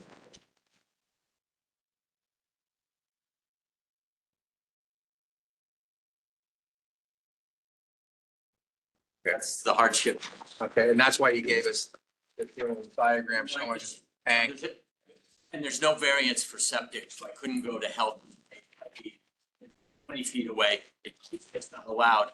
And then you can't take up the reserve area or the fields because there's no other place to put them. They can't come forward. So it was really, that's where it goes. And with the lot so small, that's why we're in the situation we are. And the other thing that she did too is she didn't try to put in the very largest pool she could. It is relatively small. Thank you, Mr. Mann. Does the board have any questions for Mr. Mann? Yes, go ahead. Are there any comments from the next door neighbors? I don't know if, I don't know if Susanna dropped off the sheet or not. My apologies, I should have checked with her. I don't know right now. All right. Any other questions? Is there anyone that wishes to speak in favor of the application, Hillside Road? Or anyone in opposition? Hearing none, I'm going to close the hearing on Hillside Road. Thank you, Mr. Mann. Thank you. Next item is number 9, 33 Longdean Road, map 183, parcel 235. Petition of Elizabeth Lana for a variance of zoning regulations, section 5.3, to reduce the rear and side setbacks for an accessory structure greater than 15 feet in height from 10 feet, currently 5.3 feet, and 5.3 feet, proposing 5.3 feet and 2.3 feet, and section 6.0 to allow for an accessory apartment in a detached structure on a non-conforming single-family parcel in the residential B zone. Permission to construct a second floor addition with exterior stairs to the existing detached garage for an accessory apartment premises B zone. That was a mouthful. Exactly what he said.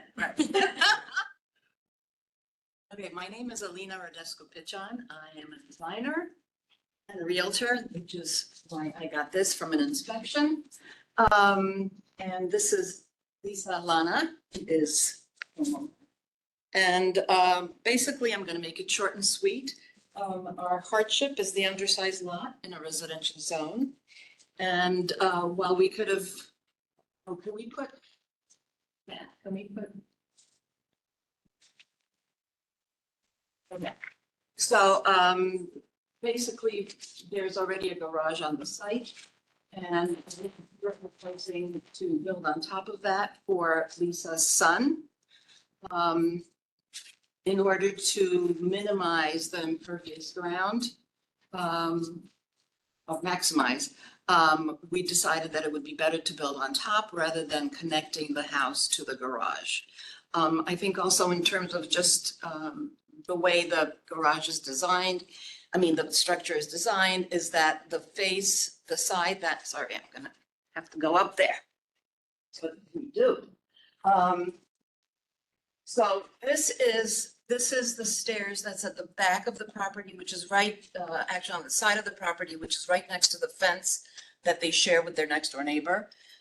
So the fence comes up to here. It doesn't really impact anyone, but it does make it kind of private for them to be able to go up. And this is actually the side that faces the other neighbor. They have a pool. And so these are just closets and a bathroom window, so nobody's gonna be looking next door or anything like that. So this is the existing garage, existing outdoor patio, and we're just building on top. To the middle of the gable, it's 19 foot. 9. And I think we're allowed 20. I also have the signatures. My neighbors were all enthusiastic and are looking forward to seeing the structure and would love to do it themselves.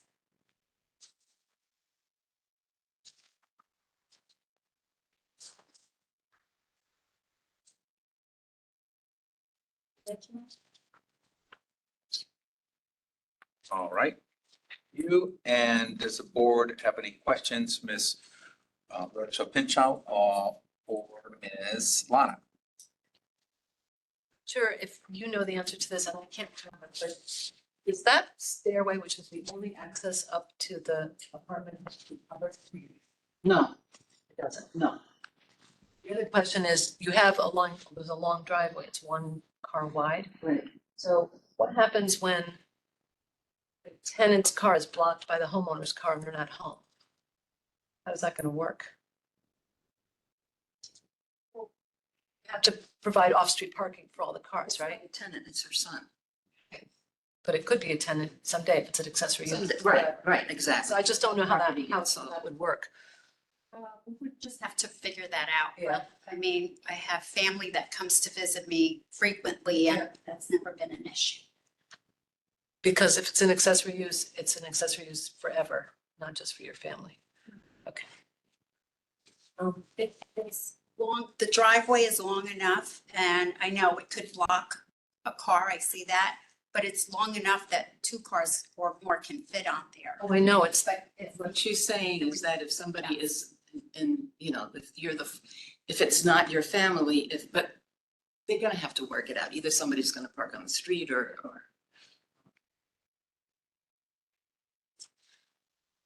And then the access then to get to the stair to go upstairs, you go down, be on the side of the garage. just walk around the There's back, yeah, all the way around the back. For privacy. So do you show any site lighting back there? Back to that. No, we haven't got to We that. will definitely have lighting. Okay, I think those are my questions. Thank you. Any other questions from the board? Hearing no other questions, or anyone that wishes to speak in favor of the application? Is there anyone opposed to the application? This is Long Dean Road. Oh, sorry. Yes, go ahead. Sorry. I'm down. Sit here instead of walking back. Thank you. Go ahead, sir. My name is Donald Sherman. My daughter lives next door. Harriet Barber couldn't be here. We're directly next door, 21. She bought the house. My daughter bought the house not long ago, and did put a pool in the backyard. Value a lot of improvements. With this garage going up, second level, having windows facing it and a staircase, we lose our privacy. The owner of the house came to my daughter and had her sign an agreement that she wanted it. My daughter was in a rush to go to work and she signed it, so then she called the town hall, retracted. Problem here is, this apartment's not just an apartment. This apartment has a washer and dryer. It has a full kitchen. I mean, the owner of the property told my daughter that at times she had rented her house as a bed and breakfast. We're concerned that this apartment will create not a good situation for us. It would take away the privacy. We bought the house because the lot was so great. There was room for a pool. We thought we have our privacy. We saw there was a garage next to it. There's a fence. But this is not what we bargained for. So we want to go on record that we're definitely against it. Thank you, sir. Is there anyone else that wishes to speak in opposition to this matter? Can I? A second. No one else in opposition? All right, thank you, sir. Either one of you, you have an opportunity now to just address the comments in opposition.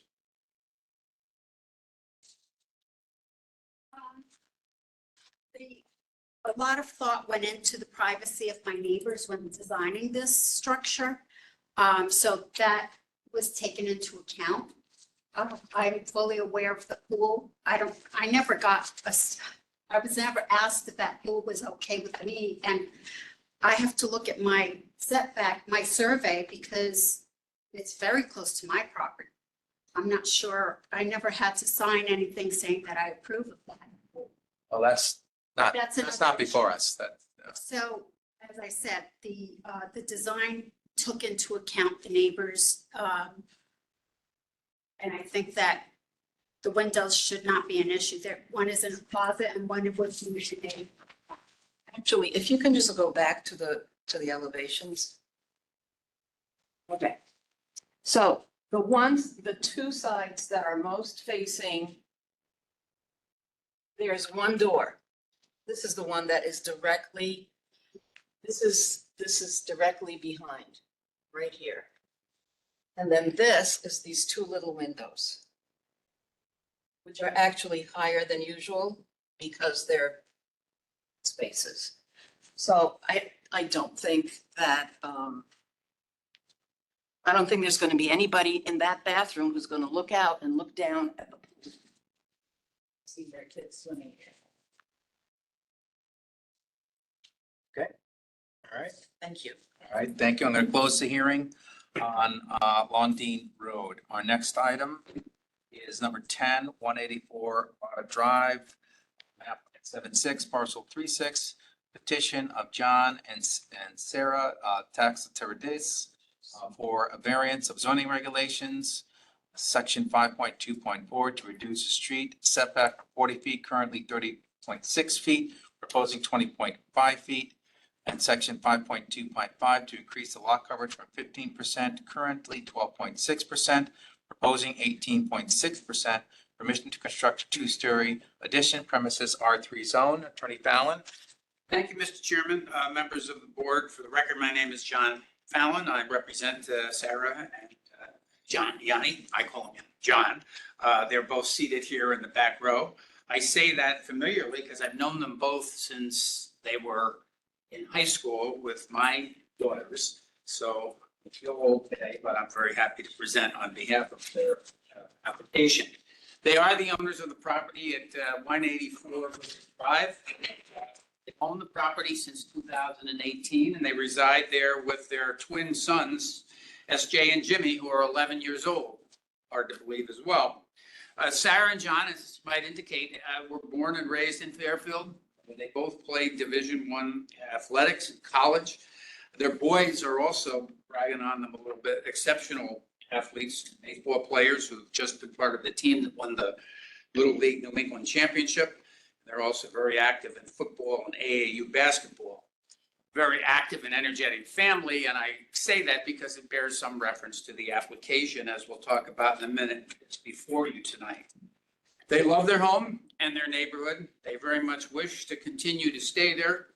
But with an active and growing family, they need to make modifications that'll provide additional space to address the needs of the family.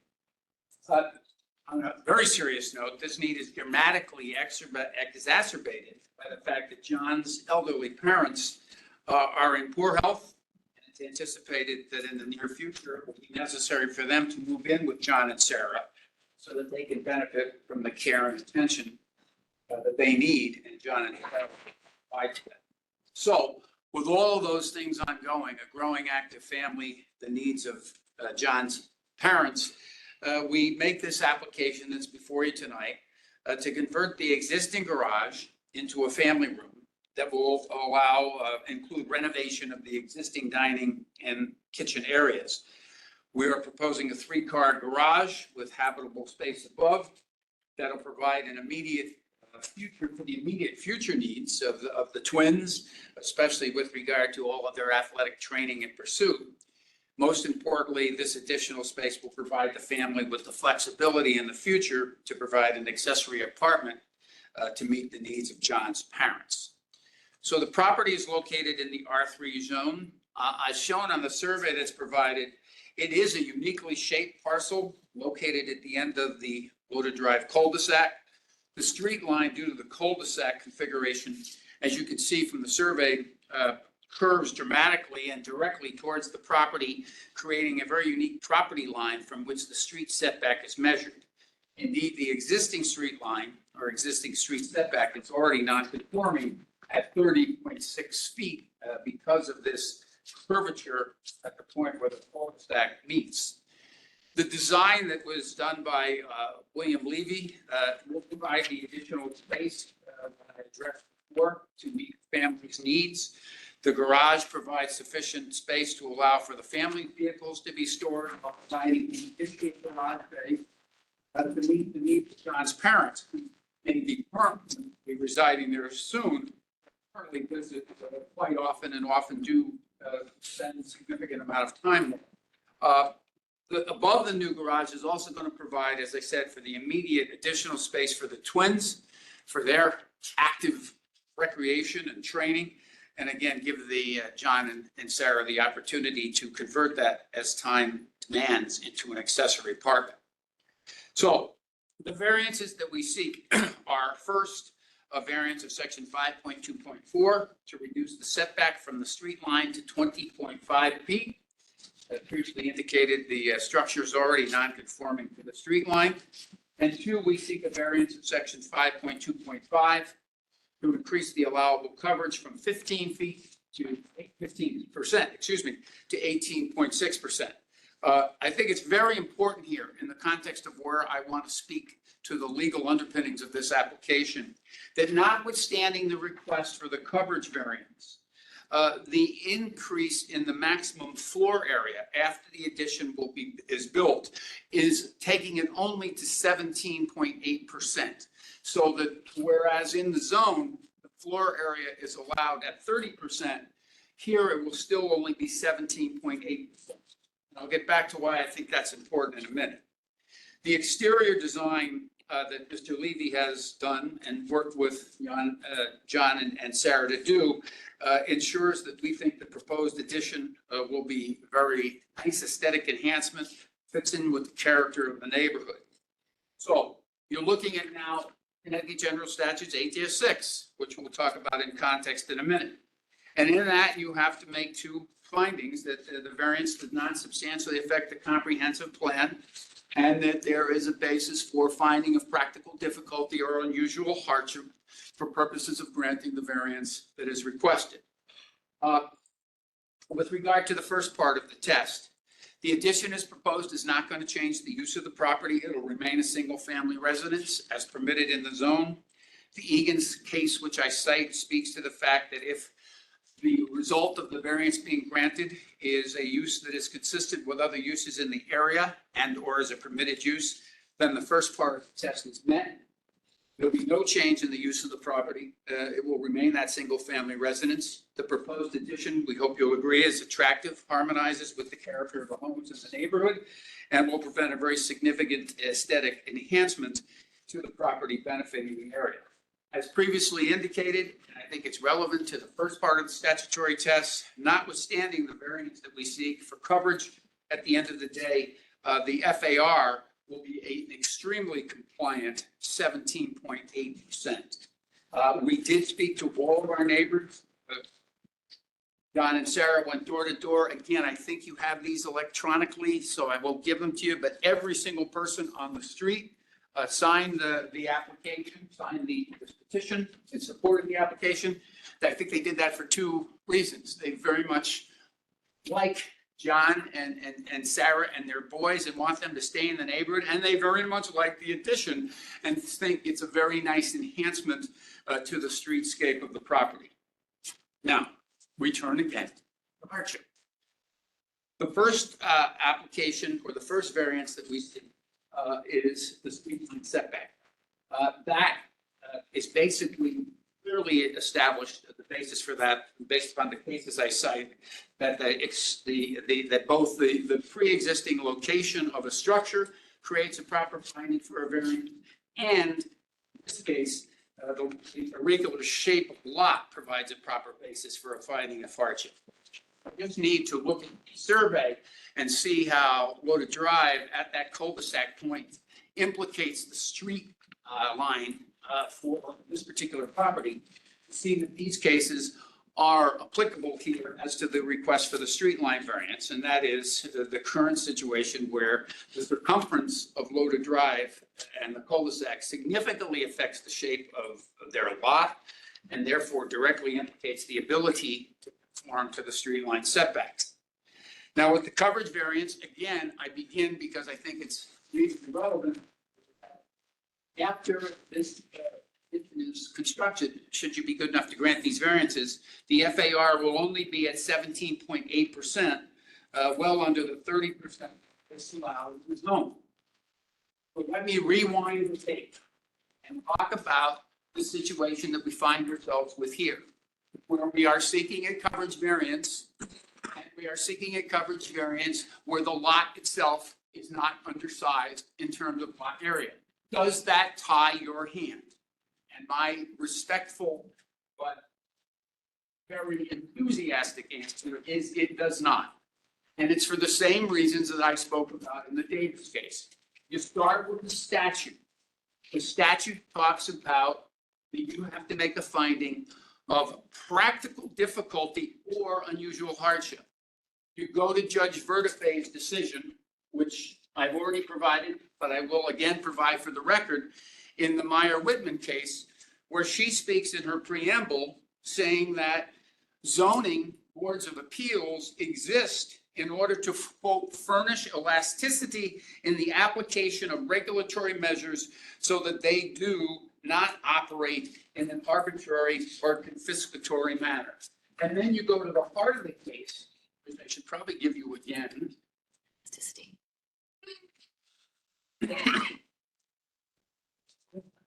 Where she elaborates on that statement. And in writing for the Supreme Court, upholding the granting of a variance by the Stanford Zoning Board of Appeals. Okay.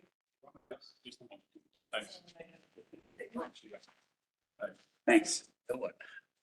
It's the same one. You know, the reason I need to do that is for the record. Same issue, two records. I will, for the same record, redundantly cite you to that particular section where she says hardship is established where the regulations as applied bear so little relationship to the purpose of zoning that as to a particular premises, the regulations have a confiscatory or arbitrary effect. Why is that relevant here? It's relevant here because although the coverage variance, which is what 3.3% is the request, the end of the day will be almost at 50% of what the FAR is. The coverage and FAR regulations exist in your regulations for one purpose: to control the density and massing of development in a specific zone. That's what you're trying to do. That's why these regulations exist. So my position, as was the case in the Davis matter, is that you are entitled, with the flexibility, the elasticity that the court provides you, the ability to look at practical difficulty for this young family facing needs of their growing sons and their aging parents, to look and say to yourself and make a judgment, and you have the final right to make that judgment, whether or not the granting of the variance that we're asking you to grant for coverage bears such an important relationship to the purposes of your zoning regulations that you should deny it. If you think it does, then you should deny it. But if you think it doesn't, because at the end of the day, you have an addition that everybody in the neighborhood wants, but more importantly, it is extremely compliant with your bulk zoning control regulations in terms of FAR, then I submit to you that you have that flexibility, you have that elasticity to grant this variance, and you do not have to sit with your hands tied saying, this is a worthy application, this is a worthy family, there's really no harm to the neighborhood, but gee whiz, that Verillo case says this. But then when you look at the Verillo case, which I cited to you in the Davis matter, and I cite here too, Verillo even speaks to that, because in that case, sustaining the denial or upholding a denial of the variance, they say the defendants have not alleged in this appeal, nor does the record substantiate that the application of the regulations destroys the value of the property for, quote, all reasonable uses, all reasonable uses. So it gives you the opportunity to look at an application and determine, is this reasonable? If it is, then based upon the statute, based upon the language that I've cited to you, I think you have that authority, you have that elasticity to grant the regulations, and that's to grant the variance. And that's what we're asking you to do. So by way of summary, John and Sarah are simply trying to accommodate the needs of their family, young and old, in a neighborhood that they love very much. This will allow them to do that and allow them to remain in their home, remain in their neighborhood where they want to stay and their neighbors want them to stay. And at the end of the day, you'll have a house that in terms of its overall floor area is just a little over 50% of what could be allowed. If somebody came in there tomorrow and tore down that house, they might comply with the 15% coverage, but my goodness, the size of the house they could build and how it would fit in the character of the Loaded Drive neighborhood would not be pretty. So hope you'll consider the application. John and Sarah, appreciate your consideration of it, your time. Thank you. Ready, Colin? Do we have any questions? Yes, Jane. On this survey, right on this proposed addition, it says 1-story addition. So how do I know that these numbers reflect what you're saying is a 2-story addition and not a 1-story addition? They do reflect the building. I checked with the architect. That is a misprint by the. That's the misprint. That's the misprint. Yes. Just making Yes. sure. Yes. Okay. And it's, and it is a 2-story addition. Okay, next question. Yes, ma'am. Okay, so we also, we don't see the shape of the proposed driveway for these 3 bays. It's not shown on here. So all of this becomes driveway? Are we changing the driveway location? Driveway. Could you come up just so that the record can pick you up? Driveway location, excuse me. Driveway location stays the same. We're just gonna go it out. So, Right. so it goes. That's not shown on here. So it's one, so the curb cut stays the same and then it's gonna turn into asphalt across the whole face of that addition to reach all 3 of the garage doors. Where the entrance to the street is gonna stay the exact same. It's gonna That's curve. the curb cut, right? But And the rest of it is gonna just be for the 3 garage. solid Right. pavement in front. Okay, the last question is, the only connection between, for either of you, the only connection between this proposed addition and the house is 1 door that leads to the family room. That's the only access to this new two-story. Yeah, it's gonna go right to the family room. Doesn't connect at the 2nd floor at all. So then why can't this whole big piece slide back so that it can conform to the front setback? You have plenty of room behind it. Why isn't it pushed back? I think Mr. Levy did it so it aesthetically stands out to jettison with the front left of the house. He did it for aesthetics. I think he was trying to square it off in terms of the aesthetics, rather than create something that kind of looks bifurcated. But it's possible, I mean, there's no, That's theoretically possible. It was a design choice. but it's not It was a design, tied to the actual shape. it was a design choice. If you look at the house, it would be aesthetically pleasing. So tell me again what the actual hardship is onto the property? Not, I'm happy that I have twins too, I get it. Forget the family situation. What's the hardship tied to this particular piece of property? The concept that I am suggesting to you, based upon the language in the statute and based upon the language in the mayor case that I gave to you, is that you can assess in your capacity under 8-6 in determining whether there's practical difficulty or unusual hardship, which is the language of the statute, what the implications of granting the variance would be relative to the purposes of the zoning regulations. And that if you were to find, and that's from that material I've given you twice now, if you were to find that the denial of the variance isn't based on any reasonable considerations with regard to the zoning regulations, then you can grant the variance, that you have flexibility to look at a variance application beyond the completely narrow scope that we all normally do. And I do it, you do it, we all do it. And it's a simpler analysis. If you say, I need a coverage variance, but my lot is non-conforming. So the question that I'm raising with you, and that I think these cases provide you a basis for, is you're given a great deal of flexibility as a zoning board of appeals with regard to varying the zoning regulation. And in fact, you're given elasticity in looking at the issues, and that the linchpin for looking at the issues is, again, does the denial of the variance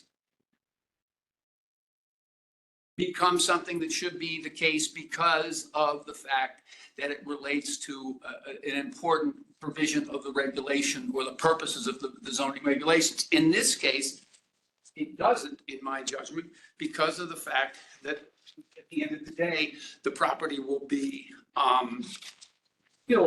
very much in terms of size and mass, consistent with the character of the neighborhood and compliant with what your overall zoning regulations provide.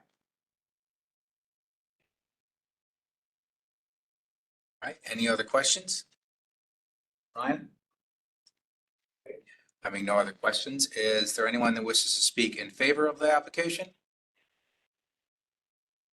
Is there anyone opposed to the application, Loader Drive? All right, I'm going to close the hearing on Loader Drive. We have one more to take up. Thank you, Mr. Fallon. Number 1136, Davis Court, map 130, parcel 15, petition of Christopher and Leah Filiberto for a variance of zoning regulations, section 5.2.4, sum of 2 sideline setbacks from 25 feet, currently 23.2 feet, proposing 20 feet. Permission to construct a 2.5-story FEMA compliant single-family dwelling with front porch and rear deck, premises A zone. Go ahead. I'm Leah Filiberto. We wish to remove our non-FEMA compliant home that was built in 1965 and construct a 2.5-story FEMA compliant single-family dwelling, the front porch and rear deck with stairs.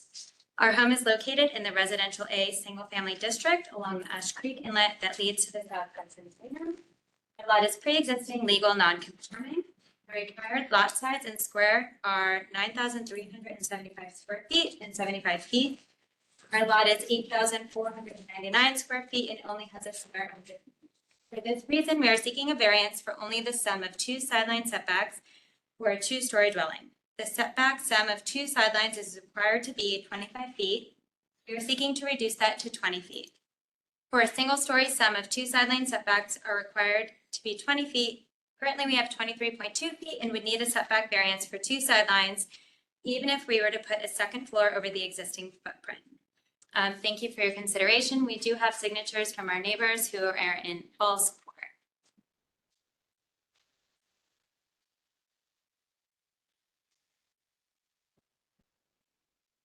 All right, thank you. Does the board have any questions for the Filibertos? So this is a brand new house. It will be a brand new house. Designer decided to make the house 30 feet wide. a little bit wider than our current. You have a very deep lot. Yes. Did you investigate, instead of making the house very wide, making it narrower to fit within the setbacks and using? We did investigate it. We felt that it would be good to our neighbors. We didn't want to ruin their view over to Ash Creek. Course. We also felt that it would give us a better footprint within our home inside, to have it be a little bit wider. And currently we do have a side stairwell that does come out. So we're not even going out past the current stairwell that we do have. The house is being not done. We'll be keeping Starting the the same blank. foundation. You are keeping the same foundation. Yeah. That's not presented. I apologize. Thank you. Any other questions? Wait, where? Wait. If you're keeping the same foundation, the new house is bigger than the. Yeah, they'll be doing the addition to the existing foundation. So the left side of your property, that's The the, basement will be filled in. okay, so Yeah, the, stairs. so where you're going over is where the existing foundation is. In line with the side stairs, just kind of leveling that out. Okay, I think I understand. So- This is the existing house ends in the same place you're putting this new wall. That's what you're Correct. saying. Okay. Any other questions? All right, is there anyone that speak in favor of the application? Is there anyone that opposes this application? Bay Edge Court. Nothing. Close the hearing on Bay Edge Court. This is the public hearing today, and we will take a 10-minute break. We'll be back at 5:03. Ready? Yes, sir, Mr. Chairman. Call back to order, Town of Fairfield Zoning Board of Appeals, October 11, 2023. Returning to session after public hearing. We're now going to be voting on the matters that went forward today.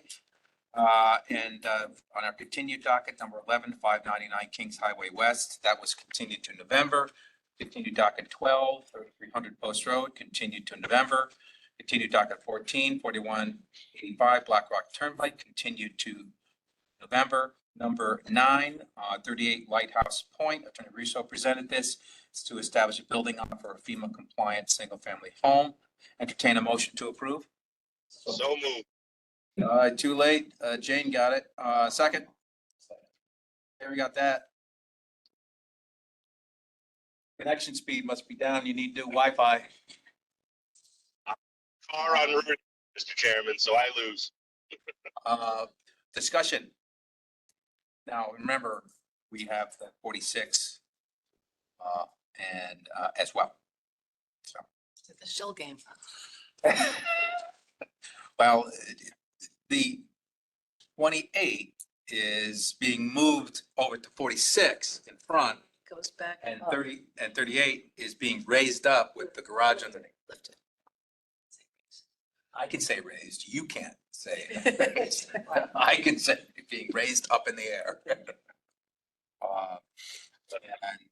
What the future holds for 28 is. Huh? Let's see. Wow, doesn't matter. We'll see what they want to do, but that's they would need to come to us to do something outside of what they're allowed to do. Right. So, I think it's 28 stays vacant. correct. So you're not getting any more houses than you already have. Right. So I'm saying, well, just. It helps. So they're moving some things around. And I think it makes sense in that area. So, all right, bring it to a vote, Katie? Yes. Yes. Yes. Brian? Yes. Yes. That's granted. Number 1 on the general docket, 46 Lighthouse Point. So Attorney Russo presented this, tandem with 38. And this is to reestablish, legalize the pre-existing lot. Entertain a motion to approve. So moved. Thank you, Terry. Is there a second? Second. Ryan, you got that?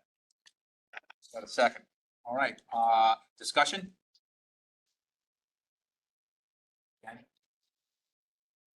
Eating, but this is the house from 28 being moved over to 46 lot.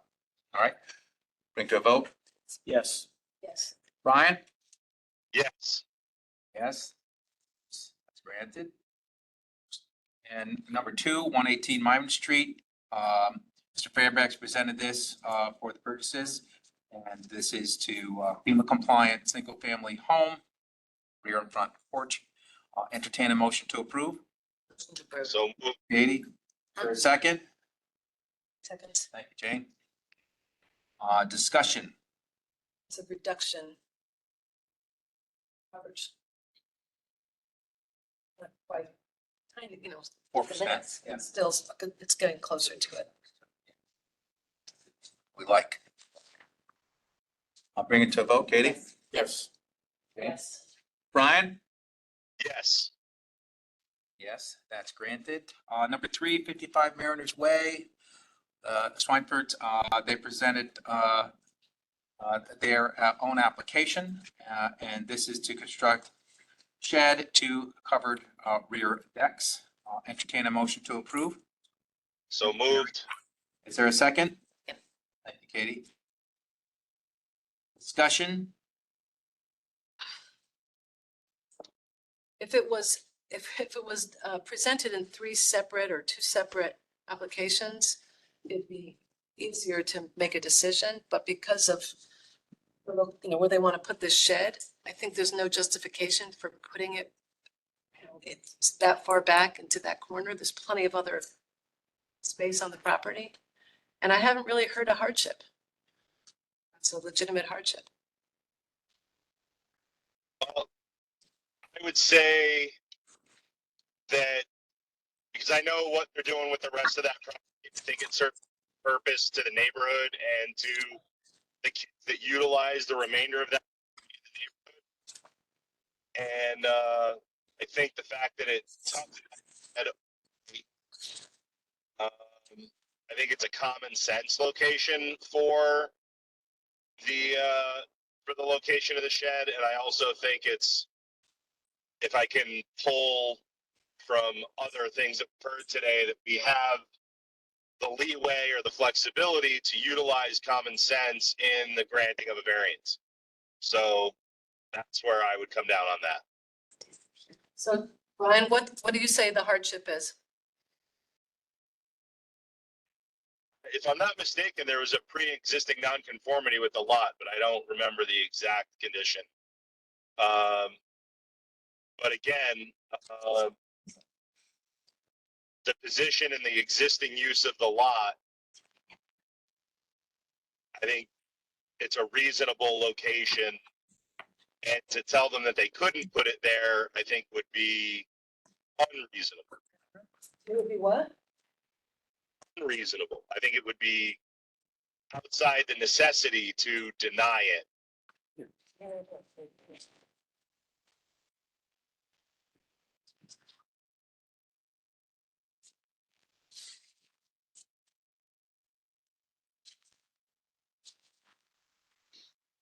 Lot is oversized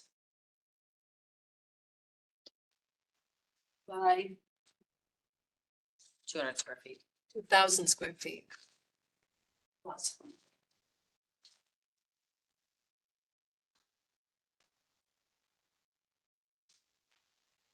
All right, any other discussion? Bring it to a vote. Yes. Yes. No. Brian? Yes. Yes. That's granted. Ladies and gentlemen, I forgot to announce this earlier, and I apologize. I should have. In the call, I wasn't reading from my notes. Shame on me. But when we vote on this, there's 5 people that vote for your application to be passed or granted. You need a supermajority, meaning you need at least 4 votes in favor. If it's only a simple majority, 3-2, that has been denied. That means, because that's just a simple majority, not a supermajority. I'm sorry, I didn't. So 4-1 passes and grants Mariners Way. Number 4, 282 Pine Creek Avenue. Ms. Davis, Attorney Fallon presented this. I'd like to entertain a motion to approve. Don't jump yet, conditioned on that it will be maintained as approved per the plans and not to be utilized or occupied as a dwelling, which was offered by the applicants through Attorney Fallon. With that condition, I would entertain a motion to approve.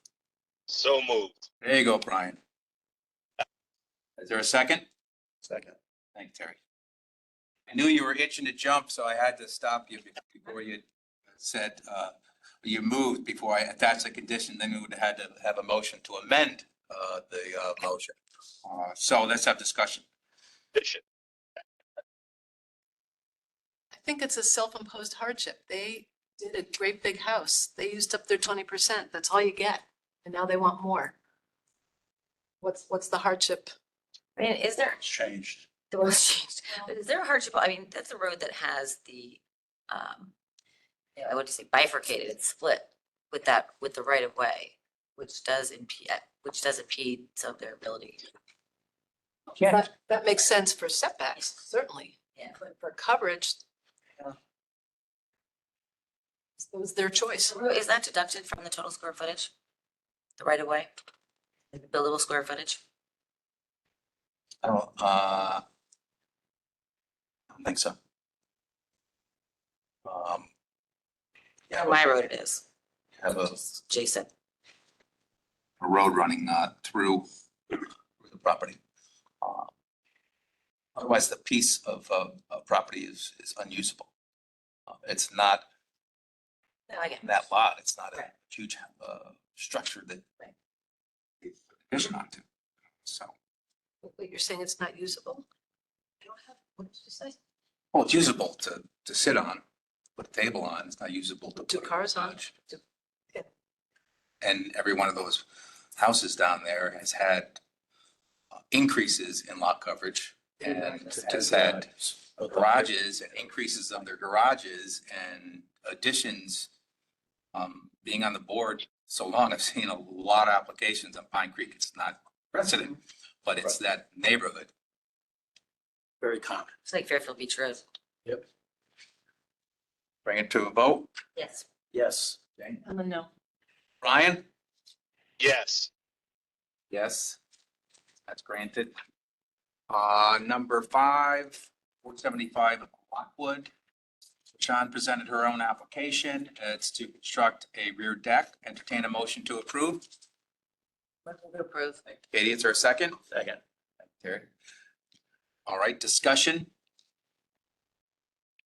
That is an undersized lot. That is a hardship. 28,000 down to 14,000. Right. Only that 3%. Right, and they're only asking for coverage, which directly relates to undersized lot. Setbacks are not concerned here. Setbacks relate to undersized lot as well. I'm saying in this application. no, yeah. Any other discussion? All right, bring it to a vote. Katie? Yes. Yes. Yes. Brian? That's a yes. I'm yes, that's granted. Number 6, 86 Chatham Road. Mr. Marcoux presented this to construct the rear deck and stairs. And entertain a motion to approve. Thank you, Terry. Is there a second? James. Thank you, Jane. And discussion? The hardship that was the topography. That's what Mr. Marcoux said on that. Bring to a vote. Okay? Yes. Yes. Jane? Yes. Brian? Yes. I say yes, that's granted. Number 7, 624 Center Street. Ms. Benson presented her own application. It's to construct 2-story addition, second floor, a new front porch. Entertain a motion to approve. Motion to approve. Thank you. Katie, is there a second? Thank you, Jane. And discussion, remember we had the oppositions, the neighbors at 654 Center Street. With they're the closest neighbors to that front little addition that they're squaring off, part of the house that they're squaring off. So discussion. Am I reading this correctly? I mean, it doesn't sound like there's any change in the setbacks. That's what I'm reading, right? That's accurate? Well, you're going up on that one section in that front. Yeah. In that front little corner, which was a opening, All right. now it's being squared off. And that's what the neighbors Yes. were talking about. So, you know, they did have a little bit of room at that front part and now it's being squared off and a second story in that area. But the front Or setback, the application, the setbacks are still the same. Yes. but the front setback is not being Right. affected. Right. And they don't need a variance for the front setback. It's just the two sidelines, which haven't changed. It's just more And house. It's just that more of the house is gonna be at that 3-foot mark. Right. That I get that. Yeah, and I think this is the property. Hardship. Jane, you can correct me if I'm wrong. 6,000 and it's 4,500 square feet. It's undersized. I don't have access to. No, it was- It is. It is. It's, whatever It's an undersized lot, yes. I appreciate the neighbors, but the undersized lot, these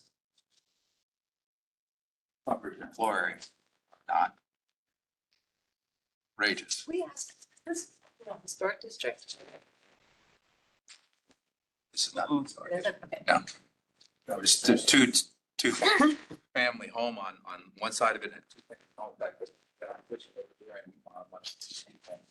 So there's two family homes on either side of the house. So any other discussion? Brian? No, I'm good. That's a yes for me. Okay, it's not your turn yet. Dave? My service cut out, sorry. Brian, yes, I say yes. Granted, number 8, 604 Hillside. And Mr. Meehan presented this for Ms. Susanna, and this is for the in-ground pool. Entertain a motion to approve. Thank you, Terry. Is there a second? Jane second. Thank you, Jane. Discussion. Unfortunately, there's nothing from the neighbors, so we don't know.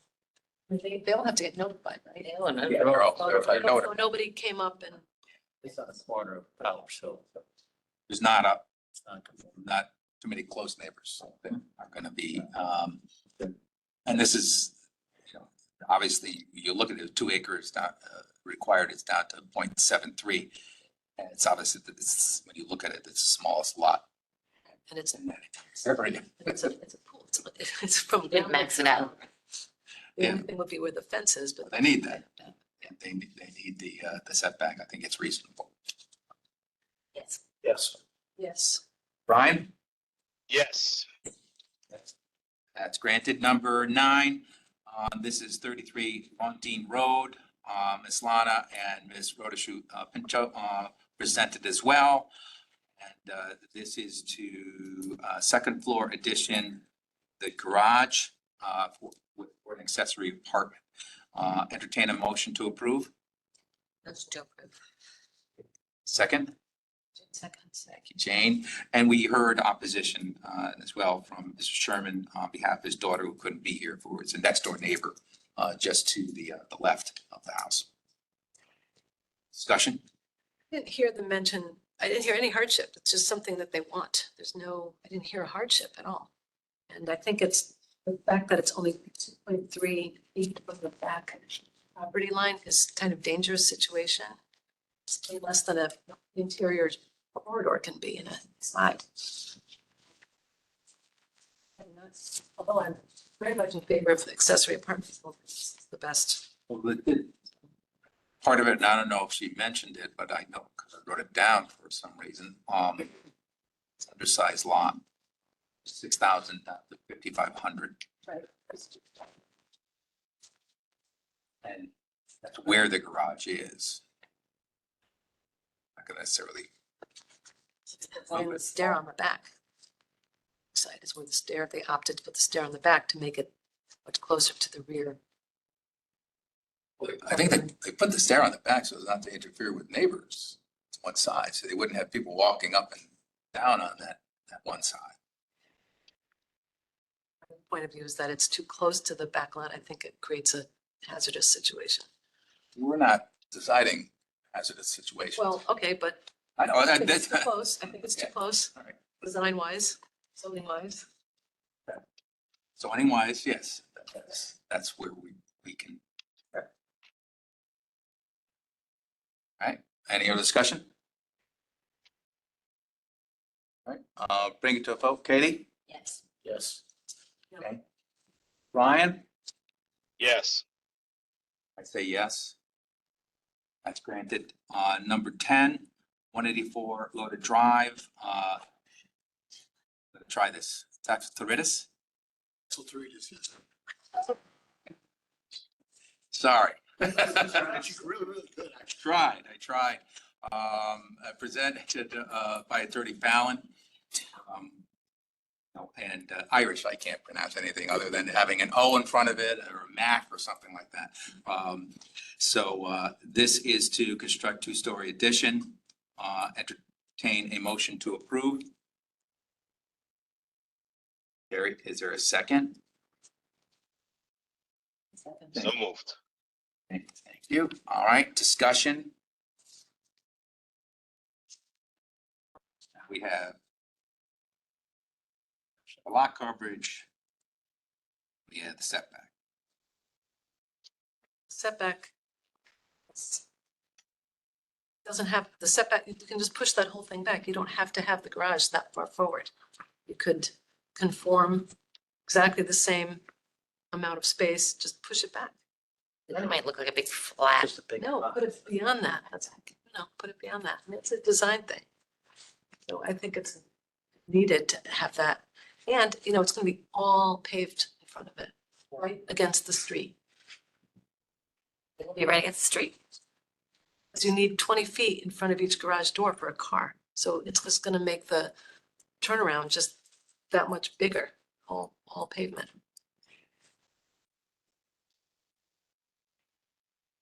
I like the fact that they're, I still like the fact that they're still way under their FAR.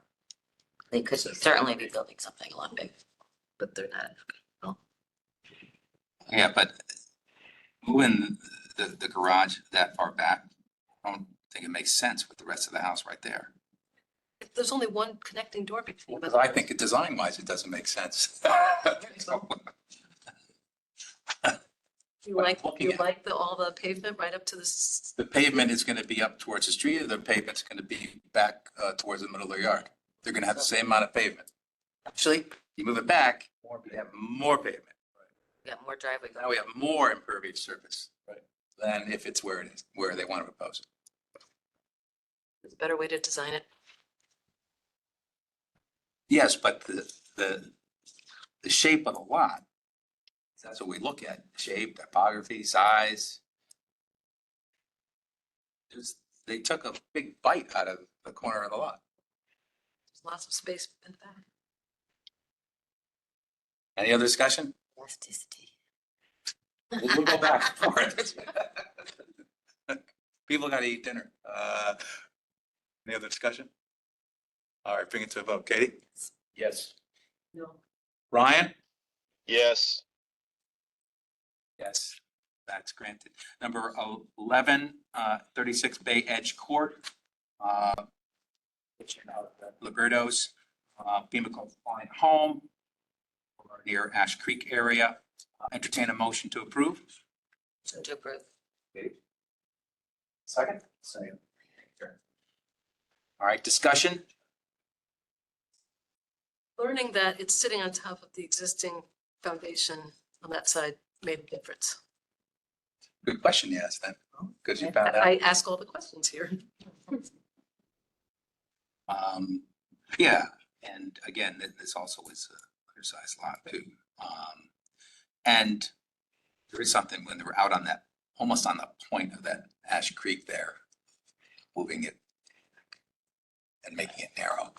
Right. And also being cognizant of the neighbors' views and not trying to impede them.